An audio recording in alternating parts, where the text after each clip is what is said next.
고요한 밤, 보름달빛 아래 두 명의 경비병이 긴 창을 들고 경계를 선다. 감옥 안에는 심한 부상으로 인해 의사가 비참한 상태로 방치되어 있었다. 왕 앞에서 의사는 자신의 병을 치료하기 위해 대담한 치료법을 제안했는데 그의 회복을 위해서는 소작과 두개골의 작은 절개를 하여 그가 풍증이라고 부르는 것을 배출해야 한다고 설명했다. 위나라 조조왕은 격노하며 그를 손가락질하며 그가 관우와 친족 관계임을 알고 있으며 관우에게 복수하기 위해 이 기회를 이용하여 자신을 죽이려 한다고 비난한다. 왕은 경비병들에게 의사를 붙잡아 즉시 지하 감옥에 던져 넣으라고 명령한다. 그는 반대하려 애쓰지만 자신을 변호하기 위해 앞으로 나선다. 그는 만약 자신이 감옥에 갇히면 폐하 또는 왕자의 병을 치료할 수 있는 다른 의사는 남지 않을 것이라고 경고한다. 조조 왕의 분노는 더욱 거세지고 그는 경멸스럽게 자신의 생명과 아들의 생명이 자신의 손에 달려있다고 암시하는 것이냐며 그를 오만불손한 의사에 불과하다고 부른다. 그러고는 경비병들에게 소리쳐 다시는 감히 입을 열지 못하도록 상상할 수 있는 가장 잔혹한 형벌을 가하라고 명령한다.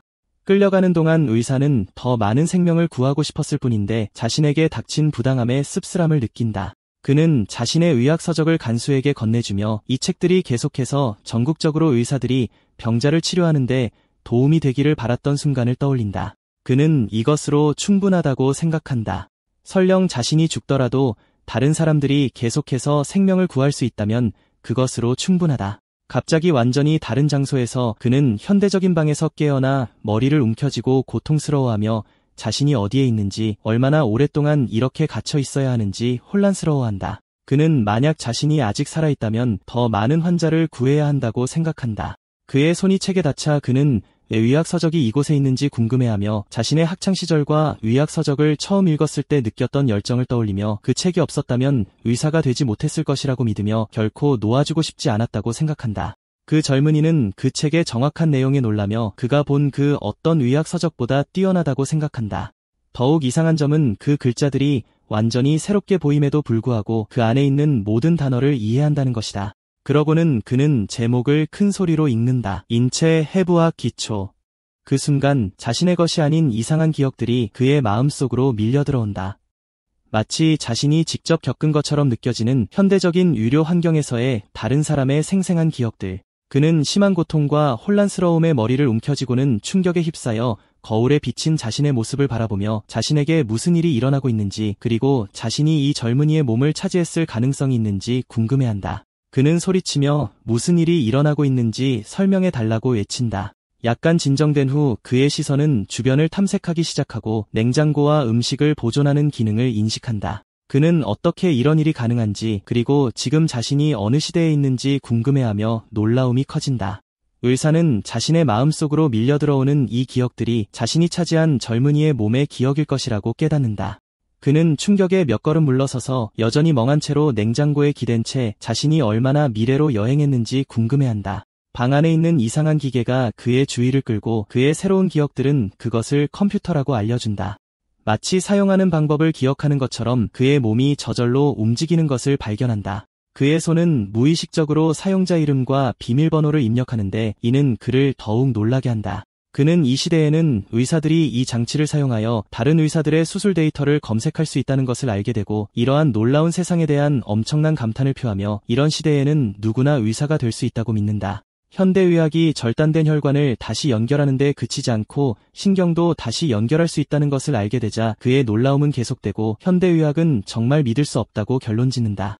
이러한 매혹 속에서 그는 왜 자신이 이 시대로 보내졌는지 궁금해하기 시작하며 그 뒤에 숨겨진 이유가 있을 것이라고 믿는다. 갑자기 문을 거칠게 두드리는 소리에 생각이 끊기고 누군가가 이민호를 부르며 문을 열라고 명령하며 그를 깡마른 양아치라고 부른다. 그의 심장은 본능적으로 상황에 반응하고 문 뒤에 있는 사람은 이민호가 크게 두려워하는 사람일 것이라고 깨닫는다. 침입자는 문을 강제로 열고 그가 일으킨 엉망진창을 알고 있는지 묻고 그에게 화를 내며 그가 제정신인지 묻는다. 이러한 대립은 이민호가 동료들에게 꾸중을 듣고 그들도 야단맞게 했다며 비난받았던 또 다른 기억을 떠올리게 하고 그는 후회하는지 단 한 번이라도 제대로 일을 처리할 수 있기를 바라는지 묻는다. 그는 침입자가 이민호의 동료 인턴인 김영선이라는 것을 기억해서 알았다. 형선은 그의 옷을 거칠게 잡아당기며 인턴으로서 중요한 전화를 무시했다고 꾸짖고 그 때문에 최영수라는 사람에게도 질책을 받았다고 덧붙인다. 의사는 침착하게 놓아달라고 하지만 용선은 그의 반항적인 태도를 비웃으며 거절한다. 그래서 의사는 이 상황에서 자신이 제압당하는 것을 허용할 수 없다고 결심한다. 그리고 재빠르고 갑작스러운 움직임으로 그를 뒤집어 넘어뜨린다. 밖에서 택시 근처에서 용선은 일어나 아픈 턱을 잡고 이민호에게 어디서 싸우는 법을 배웠냐고 묻는다. 의사는 최근 겪었던 어려움 때문에 몸이 저절로 움직였다고 설명하며 정중하게 사과한다.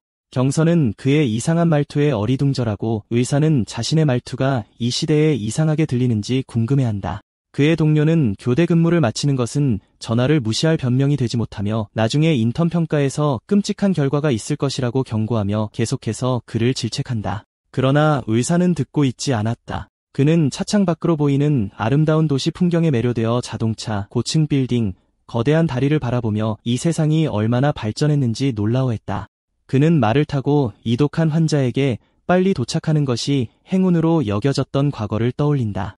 그는 만약 자신이 이런 곳에서 살았다면 얼마나 더 많은 생명을 구할 수 있었을까 하며 애틋하게 한숨을 쉰다. 그들이 거대한 현대적인 병원 건물에 도착했을 때 형선은 그에게 편안한 교통수단을 처음 본 의사가 여전히 감탄하고 있는 동안 안에 들어가자마자 사과할 준비를 하라고 말한다. 김영선은 의사가 떨고 있는 것을 알아차리고 걱정스럽게 괜찮은지 묻는다.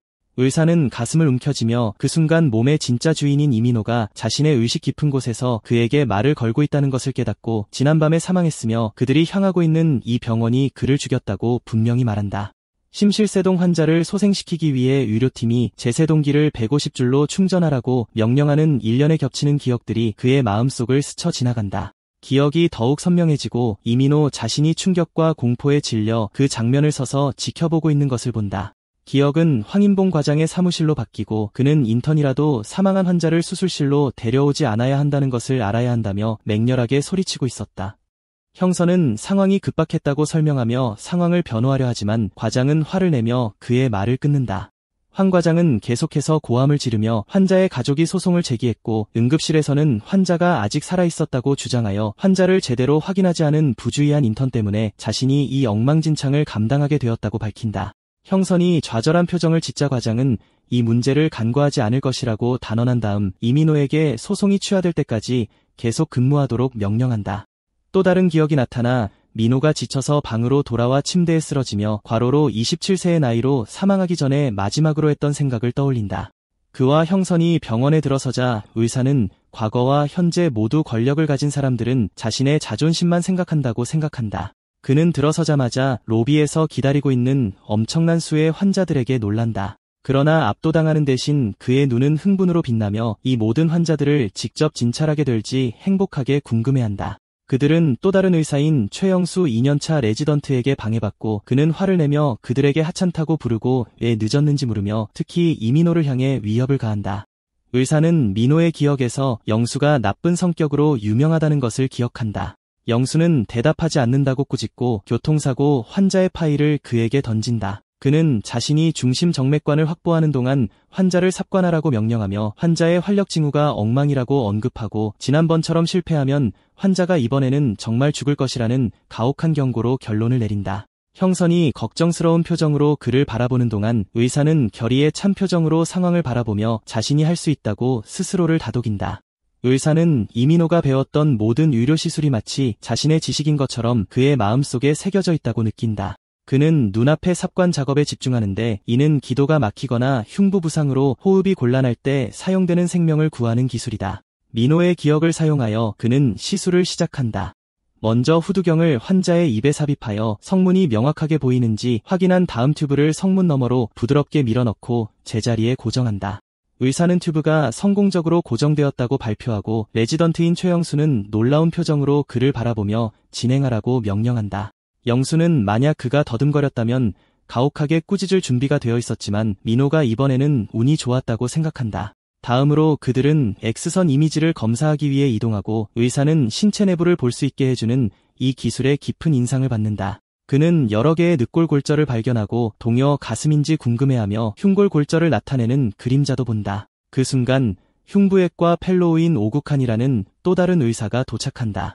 영수는 그 이미지에 흉골골절이 있는 전방동요 가슴이 나타났다고 알리고, 이에 국한은 이 정도 수준의 부상이면 심근좌상과 폐혈증이 발생할 가능성이 높다고 덧붙이며 심전도와 초음파 검사를 지시한다. 그는 검사가 완료되면 환자의 흉부를 개방해야 할 것이라고 발표하고 김영선에게 마취과 의사를 불러 수술실을 예약하라고 부탁한다. 형선은 서둘러 떠나고 국한은 자신이 이 수술을 집도할 가능성이 높다고 언급한다. 국한은 조용히 서 있던 의사에게 민호와 다른 인턴을 데려갈 것이고 영수는 다른 일을 처리하라고 말한다. 영수는 민호가 징계 조치로 업무에서 제외되었다고 상기시키며 반대하지만 국한은 그를 가까이 두고 지켜보는 것이 낫다고 일축한다. 그리고 그에게 이번에는 집중하라고 말한다. 그 의사는 비디오에서만 보던 수술을 드디어 볼 수 있게 되어 기뻐하며 네, 알겠습니다. 라고 열정적으로 대답한다. 수술실 안에서 그는 환자의 벌어진 가슴을 관찰하며 찢어진 폐와 심장 주위에 고인 피를 주목한다. 국한은 수술을 시작하며 첫 번째 단계는 출혈을 막고 액체를 배출하는 것이라고 설명한다. 그는 배액관을 연결하기 전에 출혈을 멈추라고 지시하고 바늘을 달라고 하자 의사는 알겠다고 대답한다. 그 의사는 국한의 정확한 기술에 감탄하며 다시는 환자 앞에 설 수 없을 줄 알았다고 생각하며 이 빙의가 계속되는 한 자신이 직접 수술할 기회를 얻을 수 있을지 궁금해한다. 그는 인턴으로서 그런 기회를 얻지 못할 수도 있지만 이전의 열악한 환경이 아닌 모든 것이 준비되고 갖춰진 이 현대 시대에서 더 많은 환자를 구하기 위해 더 오래 머물고 싶어한다. 수술이 성공적으로 끝나자 오국한은 환자의 친척에게 수술이 잘 되었다고 안심시키러 가고 그녀는 따뜻하게 감사를 표한다. 나중에 국한은 그 의사의 지식을 테스트하며 심장 타박상의 다른 위험에 대해 묻는다. 그는 환자가 심실부정맥이나 심부전으로 고통받을 수 있다고 자신 있게 대답한다. 국한은 계속해서 적절한 약물에 대해 질문하며 그는 심부전의 경우 리도카인이나 디기탈리스와 같은 항부정맥제로 치료한다고 대답한다. 국한은 그의 대답에 감명을 받고 민호의 상황을 되돌아본다. 그는 레지던트들이 과장의 지시로 그를 괴롭히고 있다고 들었지만 그 젊은이가 그 모든 어려움을 극복한 것처럼 보인다고 생각한다. 대부분의 사람들이 포기했을 텐데 민호의 시선은 더욱 생생하고 결연해 보이며 그의 일에 대한 뛰어난 열정을 반영하고 있었다. 나중에 다른 인턴인 성지호가 그에게 커피를 권하며 그가 문제아라고 생각했지만 마음을 바꿨다고 말하고 국한도 동의한다. 그는 민호를 괴롭히지 말고 친절하게 대하라고 부탁하며 특히 소송이 취하되었으니 비밀스럽고 조심스럽게 그를 돌봐줘야 한다고 설명하고 지호는 동의한다. 오국한이 떠난 후 지호는 여전히 걱정한다.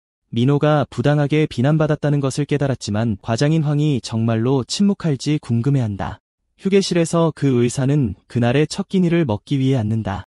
응급 상황이 발생하기 전에 빨리 먹고 싶어 그는 즉석라면 한 그릇을 생각하며 향긋한 냄새와 기묘한 면발 모양에 감탄한다. 그가 이 현대 음식을 맛보려고 할 때 최영수가 갑자기 나타나서 먹고 있냐고 묻는다. 그 의사는 방금 자유시간이 생겼다고 대답한다. 그러나 그가 첫 입을 먹기도 전에 영수는 그의 손에서 컵을 빼앗으며 자신이 굶주리고 있다며 그에게 다른 것을 만들어 오라고 명령한다. 그 의사는 조조보다 더 비열한 악당은 본 적이 없으며 이 남자는 매를 맞을 자격이 있다고 생각한다. 한편 지호는 그 상황을 지켜보며 민호가 그의 전화를 무시하고 근무지를 떠난 것에 대한 끊임없는 불평에 대해 영수와 이야기를 나눈다. 하지만 지호는 그것이 그의 공식 업무 시간 외였고 오국한 선생이 그들을 괴롭히지 말라고 했다고 옹호하고 영수는 놀란다. 두 레지던트는 성지호와 계속 대화를 나누며 인턴들이 그들의 과를 피하고 있다는 우려를 표한다. 그리고 괴롭힘이 계속되면 충분한 지원자를 찾지 못할 수도 있다. 영수는 어차피 일어나는 일이니 뼈 빠지게 일하게 해서 배우게 하는 것이 더 낫다고 무관심하게 대답한다. 지호는 민호에게 실제로 많은 것을 가르치지 않았고 괴롭히기만 했다고 지적한다. 영수는 화를 내며 그를 옹호한다고 비난하며 그에게 식사를 사줬냐고 빈정대며 묻고 지호는 그의 동료가 얼마나 유치한지 생각한다. 나중에 그 의사는 성지호와 함께 순회를 돌며 인턴들은 기본적인 임상 기술을 배운다. 그 의사는 다른 사람들과 달리 지호 옆에서는 심장이 불안하게 뛰지 않는다는 것을 알아차리고 그가 나쁜 사람이 아니라고 결론 내린다. 지호는 그의 다음 로테이션에 대해 묻고 그는 응급의학과라고 대답한다. 지호는 그들의 과보다 나을 수도 있다고 말하고 그 의사는 지호가 이민호가 겪었던 부당함의 정도를 깨닫고 있는지 궁금해한다. 지호는 전문 분야를 선택할 시간에 대해 계속 이야기하고 그 의사는 자신이 흉부외과나 신경외과를 고려하고 있다고 미소를 지으며 대답한다. 지호는 그의 대답에 충격을 받고 그가 겪은 모든 일 이후에 왜 그들의 과에 합류하고 싶어 하는지 궁금해한다. 호기심에 그는 그의 기술을 시험하기 위해 자신을 따라오라고 부탁하고 농양을 절개하고 배액할 때 가장 중요한 예방 조치에 대해 묻는다. 그 의사는 가장 중요한 것은 국소 마취 주사의 깊이를 조절하는 것이라고 자신 있게 대답한다. 지호는 그의 지식에 감탄하고 그에게 시술을 수행하도록 허락한다. 그 의사는 그 시술을 능숙하게 수행하며 절개하고 농양을 배액하면서 자신의 시대에는 피부를 찔러 짜내기만 했다는 것을 기억한다. 그는 시대가 변했고 농양이 이제는 더 빠르고 깨끗하게 제거되어 치유 속도가 더 빨라진다는 것을 생각한다. 지호는 그의 마무리 손길이 자신의 것보다 훨씬 깔끔하다는 것을 알아차리고 감탄하며 지켜보고 민호가 며칠 전 비슷한 경우에 완전히 무력했다는 것을 기억한다. 그는 그의 기술이 어떻게 그렇게 극적으로 향상될 수 있었는지 깊이 놀란다. 그 의사가 시술을 마친 후 지호의 의심은 커진다. 그는 누군가가 그렇게 빨리 실력이 향상되는 것은 불가능하다고 생각한다. 그가 민호의 이전 혼란스러움을 떠올리면서 이상한 생각이 그의 마음에 떠오르기 시작한다. 이 사람이 그 의사가 시술을 성공적으로 마친 후 성지호는 계속 의심스럽게 생각하며 누군가의 기술이 그렇게 빨리 향상되는 것은 불가능하다고 생각했다. 그는 혼란스러워하며 이 젊은이가 혹시? 그러고 나서 논리적인 설명을 찾으려고 노력하면서 민호가 그동안 낙담해서 자신의 진정한 능력을 보여주지 못했을 것이라고 추측한다. 지호는 새로운 확신을 갖게 되었다. 그러한 기술 수준이라면 그 젊은이는 과에 매우 유용할 것이고 그는 지금부터 그를 친절하게 대하고 그들을 합류하도록 설득하기로 결심한다. 나중에 지호는 그 의사에게 푸짐한 식사를 사주었다. 그리고 비용이 걱정되었지만 괜찮다고 안심시켰다. 그 의사는 음식, 특히 삼각김밥을 신기하게 바라보며 기묘한 모양에 대해 언급하고 그의 동료는 당황한다. 그 의사는 음식을 맛보고 조화로운 맛에 엄청난 감탄을 표하며 라면과 섞어 그 조합을 완벽한 공식이라고 묘사한다. 그는 현대시대에는 그렇게 맛있는 음식을 저렴하고 언제든지 먹을 수 있다는 점에 놀라워하며 현대시대의 최고 장점이라고 생각할 정도였다. 지호는 그의 이상한 반응을 지켜보며 민호가 정말로 괴짜라고 확신하게 된다. 병원으로 돌아와 그 의사가 컴퓨터 시스템에 의학적 지시를 입력하고 있을 때 그는 항상 해왔던 것처럼 친숙하게 느껴진다는 것을 알아차렸다. 그는 자신의 전생에서의 실제 경험이 이민호의 몸에 있는 의학적 지식과 결합된다면 엄청난 시너지 효과를 낼 것이라는 것을 깨달았다. 그러나 새로운 생각이 떠올랐고 그는 왜 이 빙의가 아직 끝나지 않았는지 궁금해했다. 그는 자신에게 일어난 일이 일시적인 빙의가 아닐 수도 있다는 가능성을 고려하기 시작했고 이는 그가 여기에 머물면서 의사로서의 삶을 계속할 수 있을지도 모른다는 것을 의미했으며 그 생각은 그를 희망으로 가득 채웠다. 그 후 그는 훈련실로 향하며 자신의 현재 상황은 병영에 있는 군인들처럼 끊임없이 기술을 연마하기 위해 훈련하는 것과 같다고 느꼈다. 한편 최영수가 그에게 다가와서 간호사들에게 지시를 제대로 내렸는지 묻고 그는 긍정적으로 대답했다. 영수는 그가 수술을 전문으로 할 것을 고려하고 있다고 들었다고 말했고 이는 다른 인턴들의 관심을 끌었고 그는 그가 다른 과에 대해 좋은 말을 해줄 것을 약속하며 그들의 과에 합류하도록 설득하려고 노력했다. 그 의사는 속으로 냉소적으로 미소를 지으며 그를 조금 놀려주기로 결심하고 다른 과도 알아볼 것이지만 특별한 일이 생기지 않는 한 흉부외과를 첫 번째 선택으로 고려하겠다고 말한다. 다른 인턴들은 그가 분명히 다른 과를 선택할 것이라고 생각했지만 영수는 이 반응에 기뻐하며 다른 인턴들을 불러 그들의 미래 전문 분야에 대해 물어 당황하게 하려고 했지만 그들은 대답하지 않았다. 그는 좌절감에 한숨을 쉬며 그들에게 하던 일을 계속하라고 말하고 의사에게도 앉으라고 명령했다. 최영수는 그 의사에게 이제 그의 외과 봉합 기술을 시험하고 싶다고 말하고 그에게 특수훈련 패드를 건네주었다. 그 의사는 그것의 질감이 실제 피부와 똑같다고 생각하며 처음보다 훨씬 빠르게 기술을 개발할 것이라고 생각했다. 그는 믿을 수 없을 정도로 빠른 속도와 기술로 패드를 봉합하기 시작했고 곧 그 임무를 완수하여 영수와 나머지 인턴들을 놀라게 했다. 영수는 믿을 수 없다는 듯 패드를 움켜쥐고 정말 다 끝낸 거냐고 묻고 그는 침착하게 그렇다고 대답했다. 영수는 놀라움에 봉합 부위를 살펴보았다. 간격과 깊이가 완벽하게 균일했다. 다른 인턴들은 깊은 감탄을 표하며 심지어 그의 기술이 자신을 능가한다는 속삭임도 있었다. 김영선은 농담조로 언제 그렇게 연습했느냐고 묻고 그는 믿을 수 없을 정도로 오랜 시간 동안 연습했다고 말할 수 있다고 대답했다. 영수는 그것에 만족하지 못하고 그에게 새로운 도전인 혈관 문합 훈련 키트를 제시하고 시도해보라고 부탁했고 그 의사는 동료의 놀라움에도 불구하고 동의했다. 영수는 그에게 대동맥 문압부터 시작하라고 말했다. 그 의사는 인공동맥을 검사한 다음 정밀하게 봉합하기 시작했다. 영수는 인턴이 어떻게 저렇게 능숙할 수 있는지, 특히 확대경도 안 쓰고 어떻게 저럴 수 있는지 어안이 벙벙했습니다. 지호는 의사가 실수 없이 매끄럽게 일하는 것을 알아챘습니다. 그리고 순식간에 그는 훌륭한 정확도로 동맥을 봉합하는 것을 마쳤고, 이는 이민호가 그의 부서에 필요한 재능이라는 것을 그에게 확인시켜 주었습니다. 그날 밤 김영선과 몇몇 다른 인턴들은 민호가 그들을 바보처럼 보이게 했다고 느끼며 병원 밖을 걷고 있었습니다. 그들은 그들의 부서에 합류하고 싶어하는 그의 바람을 묵살하고 그들 중 최악이었던 그가 갑자기 실력이 늘어난 이유에 대해 궁금해했습니다. 또한 그의 말투가 변한 것을 알아차린 김영선은 그날 아침 그가 바닥에 내던져진 후 그를 데리러 갔을 때 그가 심장 이식 수술 영상을 보고 있던 것을 기억했습니다.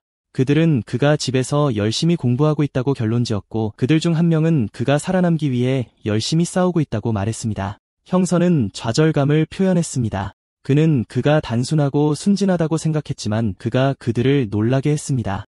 그래서 다른 사람은 그가 하고 있는 일이 실제로 놀라운 일이라고 제안했습니다. 그들의 동료인 안지수가 그들에게 합류하여 그를 전에 본 적이 없으며 의학에 대한 그의 열정이 놀라울 정도로 엄청나다고 말했습니다. 안지수는 계속해서 이야기하며 그가 보여준 봉합기술은 하루나 이틀 만에 얻을 수 없는 것이라고 주장했고, 그가 외과 분야를 선택하는 것이 좋을 것이라고 결론지었고, 그의 뛰어난 성과가 그녀에게 더 열심히 일하도록 동기를 부여했다고 덧붙였습니다. 한편 의사는 밥을 먹다가 기가 가려운 것을 느꼈고, 이는 누군가가 그에 대해 이야기하고 있다는 신호였습니다. 나중에 수술실에서 그는 모르가니 탈장이 있는 환자의 수술에 참여했습니다. 오국한 의사의 감독하에 상처를 닫는 것만 남았습니다. 국한은 이민호를 불러 그의 봉합 기술과 그들의 부서에 합류하려는 의도에 대해 들었다고 말하고 그에게 자신을 증명할 기회를 주어 환자의 상처를 닫아달라고 부탁했습니다. 의사는 매우 기뻐하며 할 수 있다고 완전히 자신 있게 대답했습니다.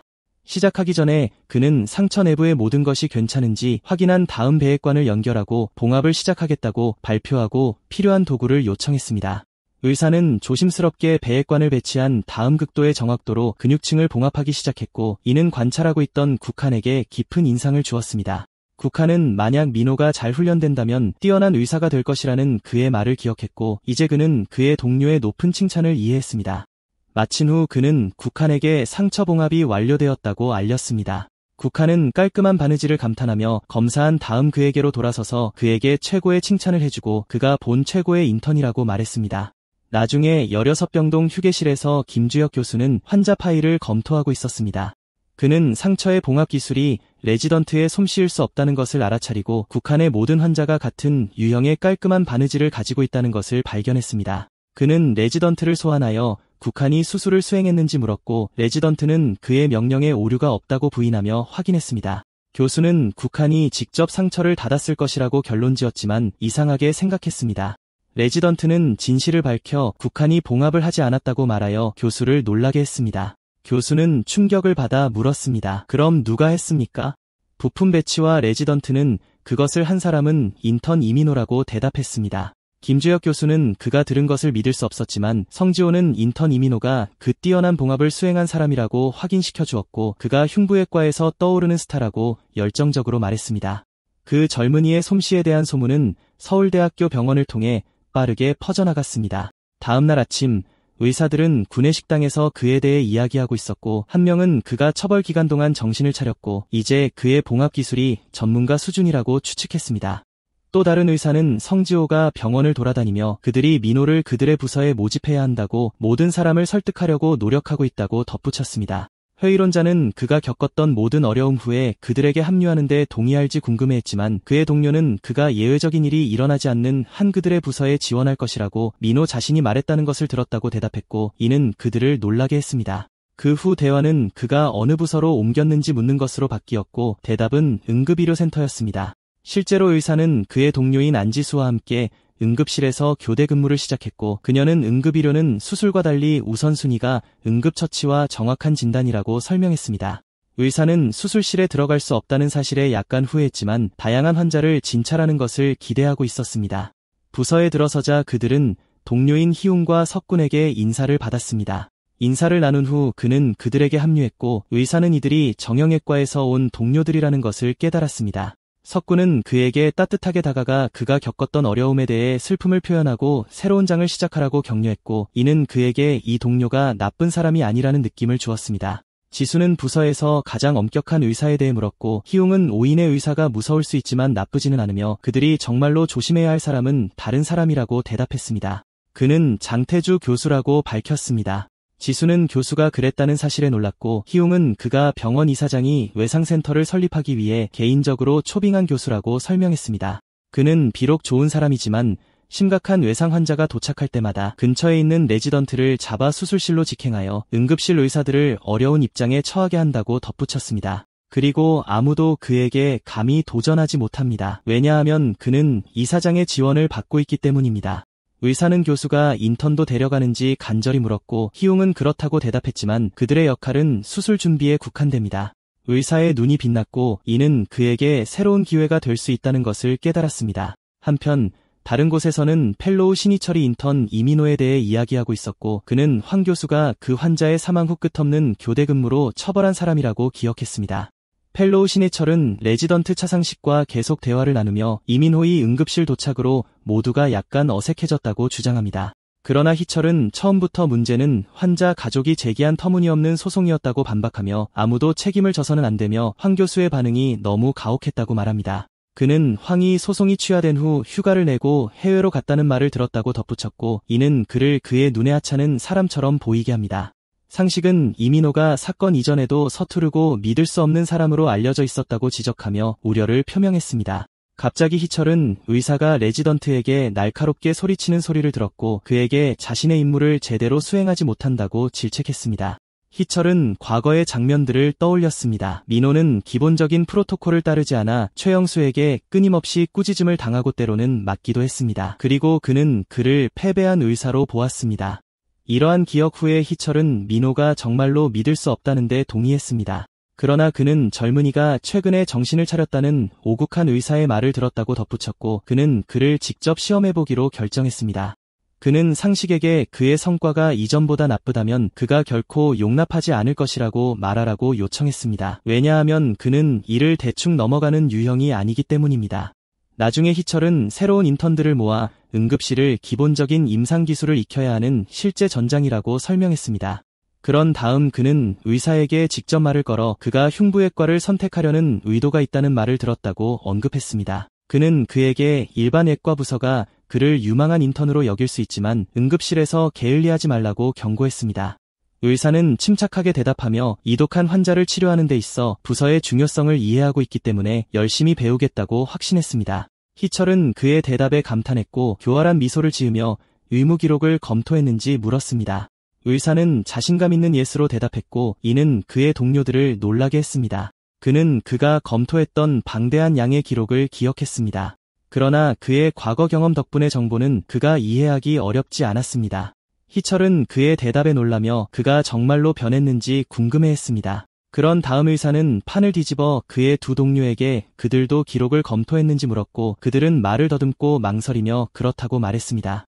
희철은 그들의 열정에 대해 언급하며 미소를 지었습니다. 그리고 부서가 조용했기 때문에 그는 작은 퀴즈를 제안했고 이는 다른 인턴들을 겁에 질리게 했습니다. 신희철은 72세의 심지환 씨의 사례를 제시하며 그의 시험을 시작했고 세부 사항을 물었습니다. 의사는 즉시 대답하며 그가 길에서 의식을 잃은 채 발견되었다고 설명했습니다. 그는 철에게 환자의 도착 시 상태에 대한 질문을 계속했고 의사는 글래스고 혼수 척도, 활력 징후 및 동공 크기를 포함한 의학적 세부 사항을 놀라운 정확도로 암송하며 알코올 냄새가 났고 그의 병력은 알려지지 않았다고 덧붙였습니다. 희철은 그의 대답에 감탄했고 그런 다음 변희웅에게 수행된 검사에 대해 물었습니다. 후자는 그들이 머리 CT 스캔부터 시작했을 것이라고 망설이며 대답했습니다. 희철은 즉시 그를 꾸짖으며 그 전에 수행해야 할 절차가 있다고 지적했습니다. 그의 동료들이 대답할 수 없었을 때 그는 의사에게 계속해달라고 요청했고 그는 의식 변화로 인해 예비 검사가 필요하다고 설명했습니다. 희치올은 동의하며 혈액가스 분석에서는 문제가 없었지만 그의 나트륨 수치는 낮다고 덧붙였습니다. 의사는 분석을 완료하며 그 후에 머리 CT를 수행했고 결과는 지주막하 출혈을 보여주었다고 설명했습니다. 희철은 그들이 즉시 신경외과에 통보했는지 물어 그를 함정에 빠뜨리려고 시도했고 의사는 그렇다고 말했지만 폐혈증 징후가 없는지 확인한 후에 했다고 덧붙였습니다. 희철은 그의 대답의 정확성에 충격을 받았습니다. 단순한 대답을 기대했지만 의사는 암기 이상의 깊은 이해를 보여줬다. 다른 사람들이 그의 기억력에 놀라는 동안 한 남자가 울고 있는 아이를 업고 달려와 아들을 치료해달라고 애원하며 퀴즈는 중단되었다.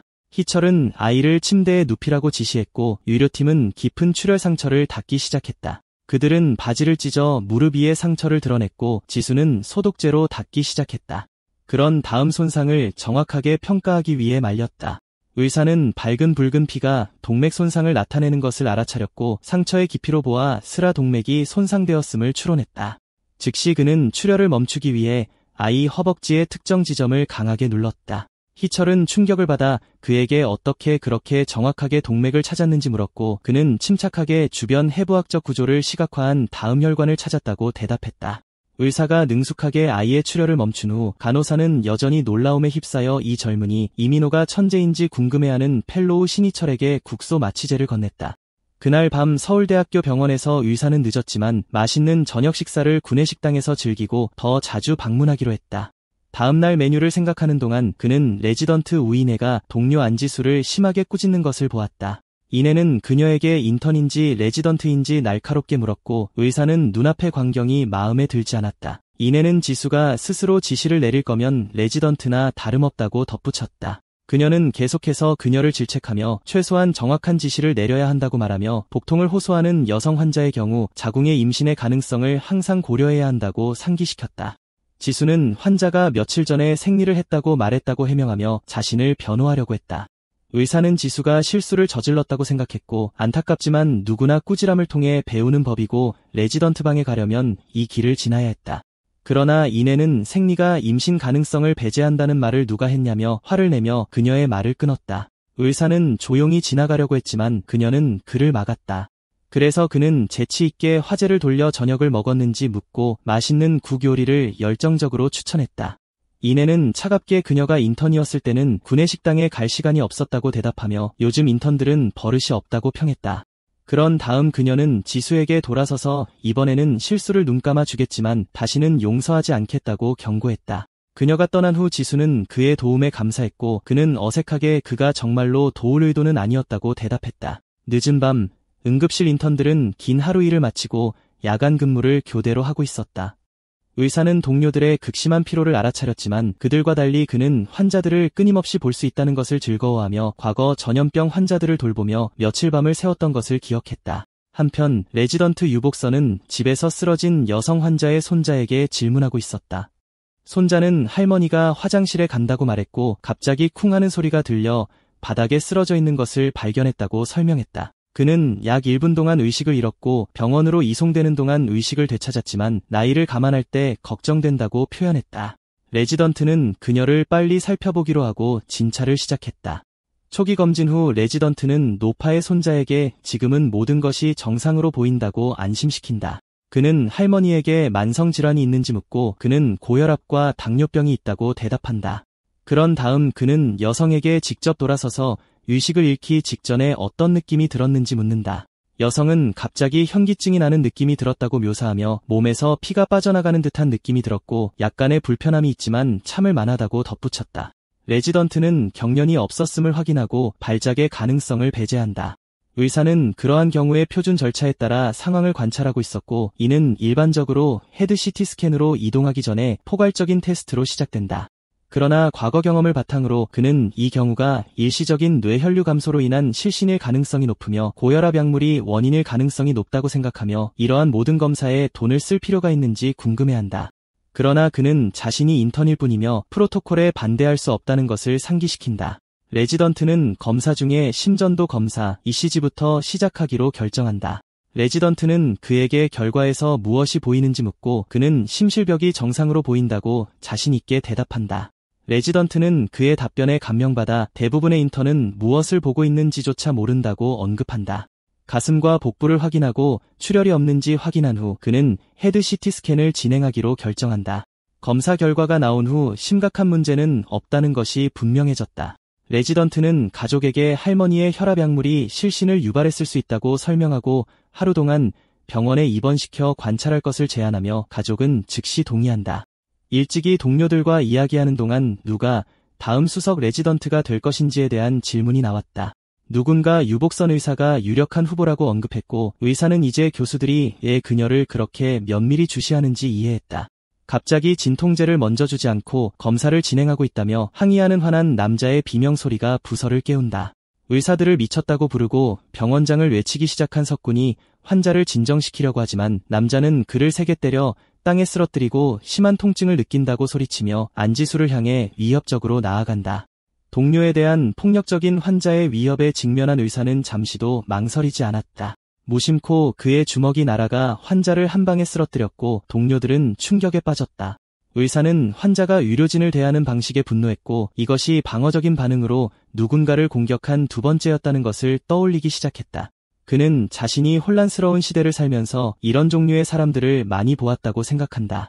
환자는 화를 내며 일어나 살해 위협을 가하며 의사에게 달려들었고 의사는 그의 종류는 오직 폭력의 언어만 이해하는 짐승과 같다는 것을 알았다. 그러나 의사는 그들을 다루는 유일한 방법은 똑같이 대응하는 것이라고 믿고 그를 세게 발로 차벽에 부딪히게 했다. 그 순간 경비원들이 도착하여 여전히 비명을 지르며 저항하는 환자를 제압했다. 상황이 끝난 후 의사는 동료들이 괜찮은지 확인하기 위해 확인했고 그들이 다치지 않았다는 것을 확인하고 안도했다. 나중에 교대 근무가 끝난 후 석군은 응급실에서는 적어도 제 시간에 일을 마칠 수 있어서 안도했다. 지수가 설명했듯이 언제든지 깨워야 하는 수술실과는 달리 의사는 근처 식당에 가자고 제안했다. 그곳에서 그는 처음으로 소주를 맛보았고 맑고 냄새가 나지 않으며 예상보다 맛이 좋다고 언급했다. 그런 다음 그는 구운 삼겹살을 맛보고 맛있는 맛에 놀라 과거에 참석했던 어떤 호화로운 잔치보다 낫다고 생각했다. 그들이 먹는 동안 그의 동료들은 야간 근무의 어려움과 골치 아픈 환자의 풍부함에 대해 불평하기 시작했다. 지수도 동의하며 사소한 문제로 구급차를 부르는 사람들에 대한 불만을 표했다. 그러나 석근은 이전에 민호의 개입 덕분에 기분이 훨씬 좋아졌다고 말하며 환자에 맞선 그의 용기를 칭찬했다. 지수도 그를 지지하며 그의 예상치 못한 힘에 대한 감탄을 표했다. 그는 스승으로부터 받은 것이 의술에만 국한되지 않았다는 생각이 들었고 그의 오래된 전투 기술이 여전히 존재한다는 것을 알고 안심했다. 의사는 누구도 의사를 위협하고 이중한 환자로 가득 찬 병원에 혼란을 일으키는 것을 용납할 수 없다고 침착하게 자신의 입장을 설명하며 다른 환자들에게 해를 끼칠 수 있다고 우려했다. 석근은 동료에게 동의하며 민호가 의료기기를 무기 삼아 그들을 방어할 준비가 된 것 같다고 덧붙였다. 그는 또한 모든 의무 기록을 통째로 기억하는 그의 능력에 놀라움을 표했고 의사는 겸손하게 자주 검토해서 그렇다고 대답했다. 석군은 약간 질투심이 들었고 민호의 뛰어난 성과가 그를 따라잡기 위해 더 열심히 일하도록 동기를 부여했다고 인정한다. 그들이 이야기하는 동안 냉면 한 접시가 제공된다. 의사는 돼지고기와 함께 맛보고 훌륭한 맛에 감탄하며 일을 마칠 때마다 반드시 이 식당을 방문하기로 결심한다. 아파트로 돌아온 후 많이 마시지 않았음에도 극심한 현기증을 느끼고 뱃속에 이상한 느낌과 사지에 마비감을 느낀다. 그는 잠을 자기로 결심했지만 갑자기 몸이 심하게 떨리기 시작한다. 그의 심장이 뛰고 그런 다음 그는 바닥에 쓰러져 의식을 잃고 토한다. 의사는 갑자기 자신에게 무슨 일이 일어나고 있는지 이해하지 못하고 끔찍한 생각이 떠오른다. 빙의가 풀리기 시작한 건가? 그는 지금 그의 영혼이 떠나면 이민호의 몸이 시체로 발견될까 봐 두려워한다. 그는 자신의 영혼의 운명에 대해 걱정스럽게 궁금해한다. 과거로 돌아갈까 아니면 다시 다른 몸으로 옮겨갈까? 그는 아직 돌아가고 싶지 않은 강한 욕망을 느끼지만 그의 의지와 상관없이 눈이 감기기 시작한다. 다음 날 아침 의사는 빙의가 끝나지 않은 것을 알고 놀라며 일어난다. 그는 지난밤 증상이 거의 끝날 것 같았는데 이상하다고 생각한다. 이민호의 몸이 기본적으로 허약해서 강한 반응을 보이는 거라고 결론 내립니다. 빙의가 끝나지 않아 안도하며 이 몸에 들어온 지 벌써 일주일이나 지났다는 걸 깨닫고 여기서 계속 환자들을 치료할 수 있겠다고 생각합니다. 하지만 우선 바닥에 엉망으로 쏟아놓은 것부터 치워야겠다고 결심합니다. 병원 내 다른 곳, 특히 원장실에서는 노크 소리가 들립니다. 원장은 들어오라는 허락을 하고 장태주 교수가 들어옵니다. 원장은 병원에 온 지 얼마나 됐냐고 묻고 그는 3개월 됐다고 대답하자 원장은 이제 자리를 잡았겠다고 말합니다. 그러고는 본론으로 들어가 보건복지부에서 1단계 외상센터 지정 병원 심사를 할 예정이라며 그 병원도 5곳과 함께 후보에 올랐다고 알려줍니다. 병원장은 강태주 교수와 계속 대화를 나누며 외상센터 설립 준비는 잘 되어가는지 묻습니다. 교수는 몇몇 뛰어난 레지던트들을 설득해서 외상외과로 전향시키려 했지만 다들 별로 내켜 하지 않았다고 대답합니다. 원장은 레지던트가 없으면 복지부에서 필요한 승인을 안 해줄 거라고 지적합니다. 교수는 더 나은 조건을 제시해서 유인하는 수밖에 없다고 제안하지만 원장은 다른 과들의 반발을 살 수 있다며 반대합니다. 하지만 교수는 외상외과가 고된 길이라는 걸 과장들도 다 알기 때문에 크게 반대하지 않을 거라고 일축합니다.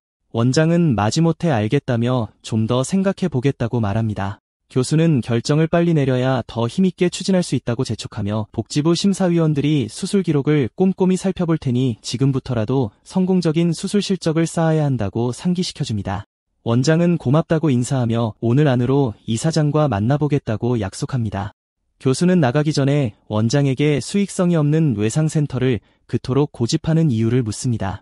원장은 미소를 지으며 서울대병원이 국내 최고를 자부한다면 외상센터가 없을 수 없다며 고급 백화점에서 명품만 팔 수 없는 것과 같다고 설명합니다. 그가 떠난 후 교수는 결국 보여주기식이라며 그래도 환자 한 명이라도 더 살릴 수 있다면 좋은 일이라고 생각합니다.